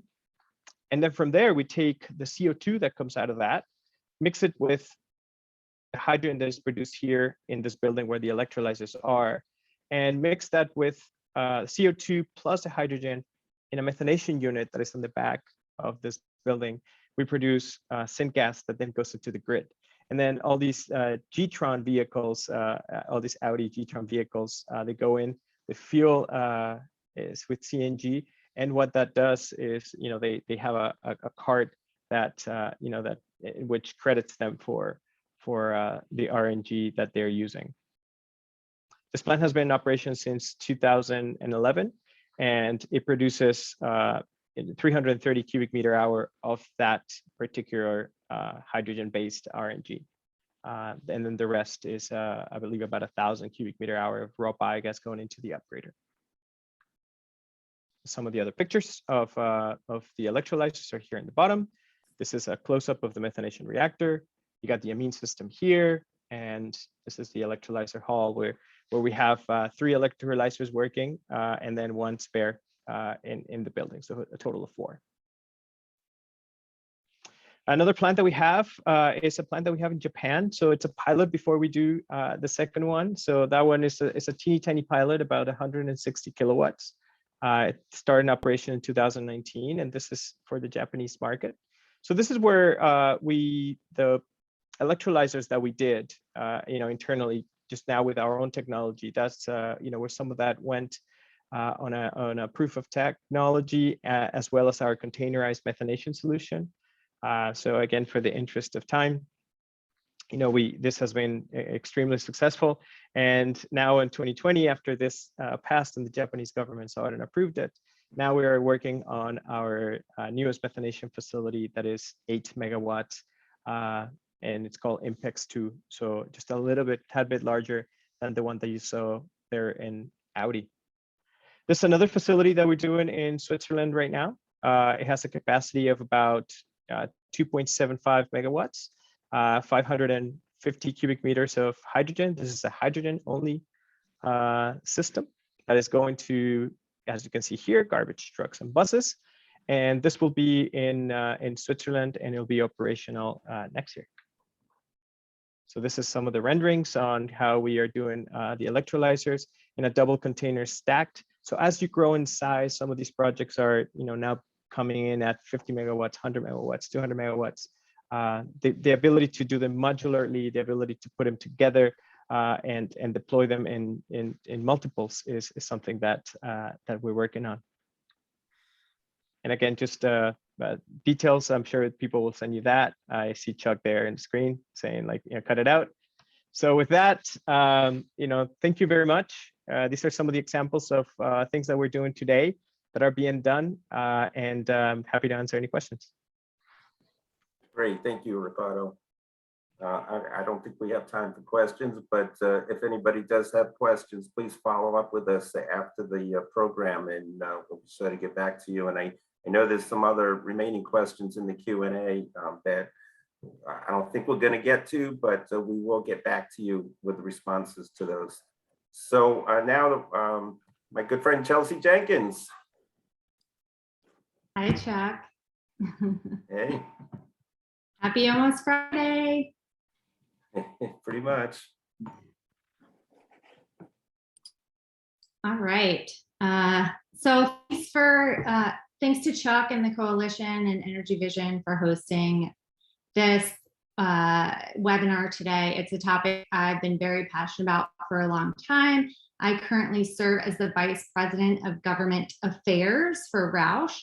And before I was with Roush, as Chuck said, I was his colleague, Director of Virginia Clean Cities. So over the last more than 20 years, I've lived through all the clean transportation technology trends with many of you. And over those years, we've all felt the pressure of those particular trends. And I just want to underscore the beauty of organizations like Clean Cities that has the staying power since the 90s is that Clean Cities is focused on providing a variety of solutions to fleets based on their particular needs and desires. And that's also how Roush approaches product development. The next slide shows an overview of the company. So I thought I would start more macro scale and quickly cover the evolution of our company and the capabilities that we've developed as a result, and then transition into how we translate those particular capabilities into commercializing products and developing a product development strategy, and essentially placing bets on technology, and then end with some case studies and updates on how we're working with the hydrogen, natural gas, and propane industries and other partners to decarbonize the fuel that our customers use to power over 40,000 of our ultra low and zero emissions vehicles today. I find a lot of people know our name from the products companies, Roush Fenway Racing, Roush Performance Products, Roush Clean Tech, but as I said, few understand that entire value chain that's kind of shown at the bottom. And essentially over the last 50 years, Jack Roush has developed a vertically integrated product development company. So a mini OEM in a sense, and 5,000 employees, offices all across the United States, a couple even out of the States. And we've grown organically our capabilities that are rooted in traditional automotive engineering and applied them to other markets outside of those services. So that's allowed us to have a lot of flexibility over the years. And the next slide provides a good example of just how broad our customer base is. These are all Roush Industries customers, which is the services side of our business. And as a result, we don't talk about these really cool programs and projects and products a lot, often because of NDAs. But you can see we still service a lot of the traditional OEMs, but we've expanded our capabilities over the last several years to service a lot of the new startup companies It's focused on commercializing electric and autonomous technology in particular. Government defense is another sizable market, and in addition to entertainment and aerospace. And you can see we have customers like Bell Helicopter, SpaceX, things like that. The next slide discusses our experience in developing electric vehicles, mostly for other companies. And I wanted to, this isn't a webinar about electrification or electric vehicles, but I thought that this was would help kind of frame the discussion. So we announced that we're commercializing Class 6 truck. 2023, we'll begin delivering that. And so that's our first commercialized product. But over the last 20 years, we have been developing other products for a lot of other companies like the Ford and other OEMs to develop light duty electric and hybrid vehicles. We've also partnered with companies like Google, Canoe, Neuro, FarmWise, and the like to develop autonomous vehicles and technology. But more recently, we've been working on developing the more medium and heavy duty applications for companies like Cummins and our own Class 6 truck. And so all of this experience has prepared us for hydrogen fuel cell electric vehicle development. And that's a focus of today's discussion. We've been excited and actually a little bit surprised by just the exponential increase in inquiries we've been getting this year about interest in us developing trucks for lots of different applications for lots of different companies. And I'll talk a little bit about that later. The next slide shows a few examples of prototype vehicles we built over the years. The upper left photo shows a project we worked on in 1998 and it integrated compressed hydrogen into normal internal combustion engines. We based that project on Ford Transit, and it featured a 2.3 liter Ford engine that was capable of running gasoline or hydrogen. The hydrogen was stored in a 5,000 PSI tank, and it held enough gas to run the vehicle for up to 135 miles. So that was in 1998. We also worked with a British company on hydrogen refueling stations that used electrolysis technology to generate hydrogen from water on site. And then fast forward 10 years, and you see the upper right is the vehicle we developed with Ford Motor Company. It's a production intent fuel cell Ford Fusion. You might have heard it broke the land speed record in Bonneville and raced to 207.3 miles per hour. So that was a fun program. We have that in the Roush Museum in Livonia if you're ever up there. More recently, though, we've partnered with CARB, Ballard, Linamar, and CTE, as well as some others to co-develop hydrogen F59 vans for a UPS demonstration in California. And so a lot of this experience is now informing, like I said, our future product development strategy and what we're placing bets on. And I think in terms of commercializing a hydrogen truck, the policy landscape has some maturity, I think, to go before you'll see a lot of options out there that you can purchase today and have delivered. There are also a ton of other projects and partnerships we're working on, including some with New Jersey Clean Cities, and to hopefully develop a more national scale program to commercialize a variety of Class 6 and 7 hydrogen vehicles. So if you're interested, shoot Chuck or Caroline a note and we can loop you into that concept. So the next slide is an overview of Roush CleanTech's products over the Class 4 to 7 space. And we've been deploying these for over a decade. Like I said, it's over 40,000 vehicles, medium duty, and that's with 2,600 customers. And we're almost at over 2 billion miles of accumulation. And what I love to talk about is you can see in all the different products that we have available, propane's offered in all of them.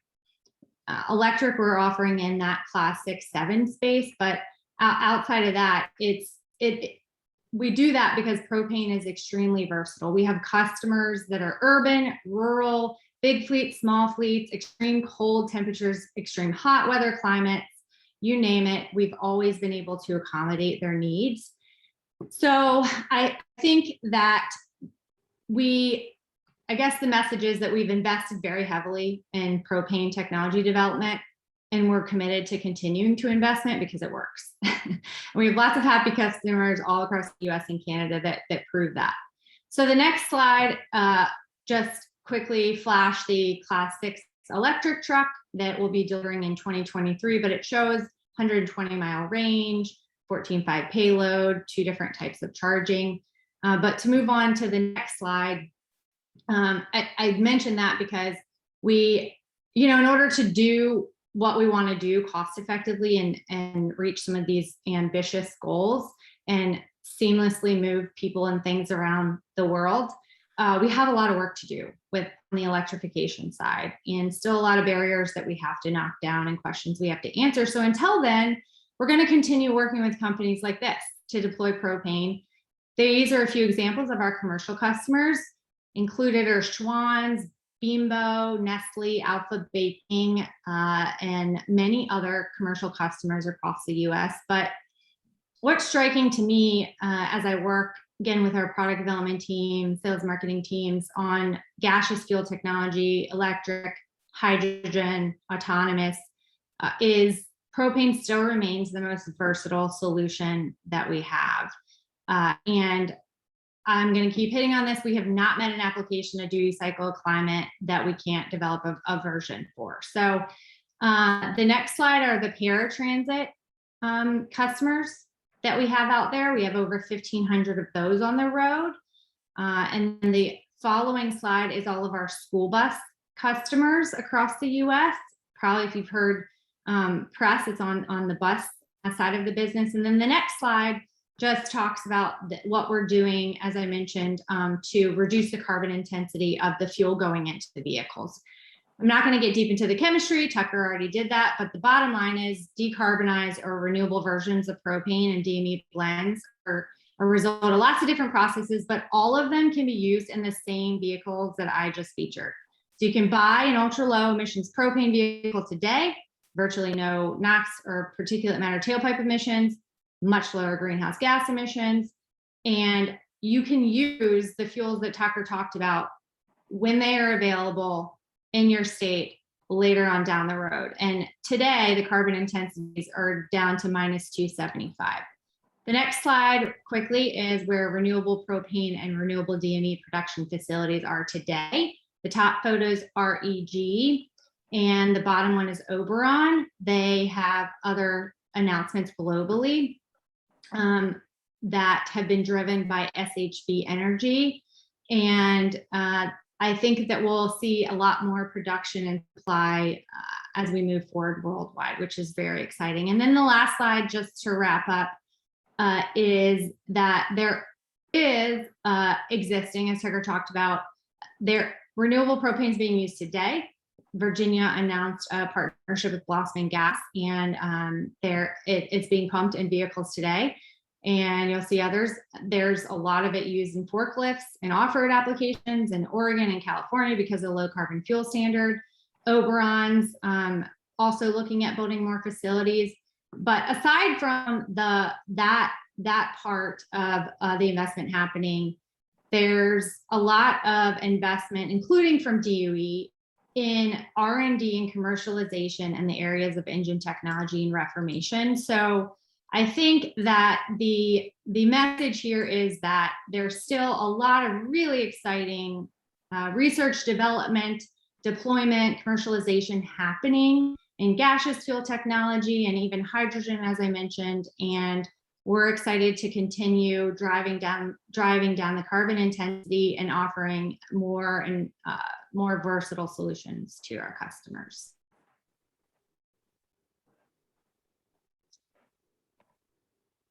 It's great, Chelsea. Thank you. I think it's striking to note that the federal government is continuing to fund and provide grant money and whatnot to renewable and low carbon gaseous fuels, but we haven't been able to get the state of New Jersey to do that. So that's something that we as a group need to continue to work on. So I just want to thank again all the speakers and all the participants. You know, we have thrown a lot at you. It was a very full program, and that's the problem in putting an agenda like this together. There's just so much to talk about, and so many interesting projects going on, and new technologies and new developments. So right now, I want to turn it to Joanna Underwood, who is, as mentioned, the founder of Energy Vision. And she's going to wrap it up and take this home for us. Joanna. Can you hear me? Yes, we can. Good. This has been an absolutely fascinating session. And I'm thinking only briefly back to 1989 when the organization I ran first started looking at natural gas vehicles, and there was hardly anything else going on. And in this 30 years, we've seen, I think, already an absolute transportation and energy revolution that just goes to show that when human beings put their minds to it, they can develop ways to live that are sustainable. And that's my continuing basis for hope that this can be done. All of these projects that have been talked about and technologies will be absolutely critical to our future. But I'd like to come back to one thing at the end here, and that is what we heard in Glasgow at the conference is the absolute immediacy and urgent need to cut methane emissions in half within the next decade. And of all the things that we're working on, to me, the most vital to absolutely pursue at the greatest speed is the 30% of the fossil fuel, oil and gas leak emissions of methane that need to be stopped, and also the whole process of anaerobic digestion to put organics in tanks and turn them into fuel and turn them into compost and soil amendments. 50% of the methane in this country is coming not from fossil fuels, but from organic waste. And so I think while all of these things need to be pursued with great speed, I am most urgently concerned about our doing the things that will address our methane issue. And the work here that was particularly vital to me is the talk about the oil and gas leaks and about renewable natural gas. Those are the two ways that we can actually tackle methane. And if we don't tackle that, as has been said, in the next decade, we may have runaway climate change that won't give us another 50 years to make the change that will be needed for a sustainable world. So I would like to just thank everyone who is working on these issues, working on these projects, but to throw out a special urgent view that everything that we can do to stop methane now is where the most urgent priority is. So thank you very much. I have been thrilled listening to all these presentations. And thank you, Chuck, for the work you're doing at New Jersey Clean Cities. It's quite fabulous. Well, thank you, Joanna, and thank you for the lifetime dedication that you've put into all of these issues. As I started out with, you've been a role model, and it's great to work with you. And thank you to the entire Energy Vision team, Matt and Phil, for working with us on this, and to my team, and to all the speakers, and to all the participants. And I think we're about 5 minutes over, but considering the number of speakers and the great things that everybody had to say, I'd say that's pretty good. So Matt, I see you just popped on. Any closing remarks? Nope, I'll just echo your comments and Joanna's. This has been really thrilling. We're eager to stay engaged, stay involved in New Jersey and elsewhere. And anywhere where people are really recognizing the dire urgent need to pursue these solutions and to scale them up, because it's really at the end of the day about implementation, and implementation starts at home. So we're optimistic, and we'll continue to push forward, and eager to stay in touch with you and work on New Jersey and New York and everywhere else. Sounds good. All right, thanks everybody. That's it. Thanks for participating. Thank you.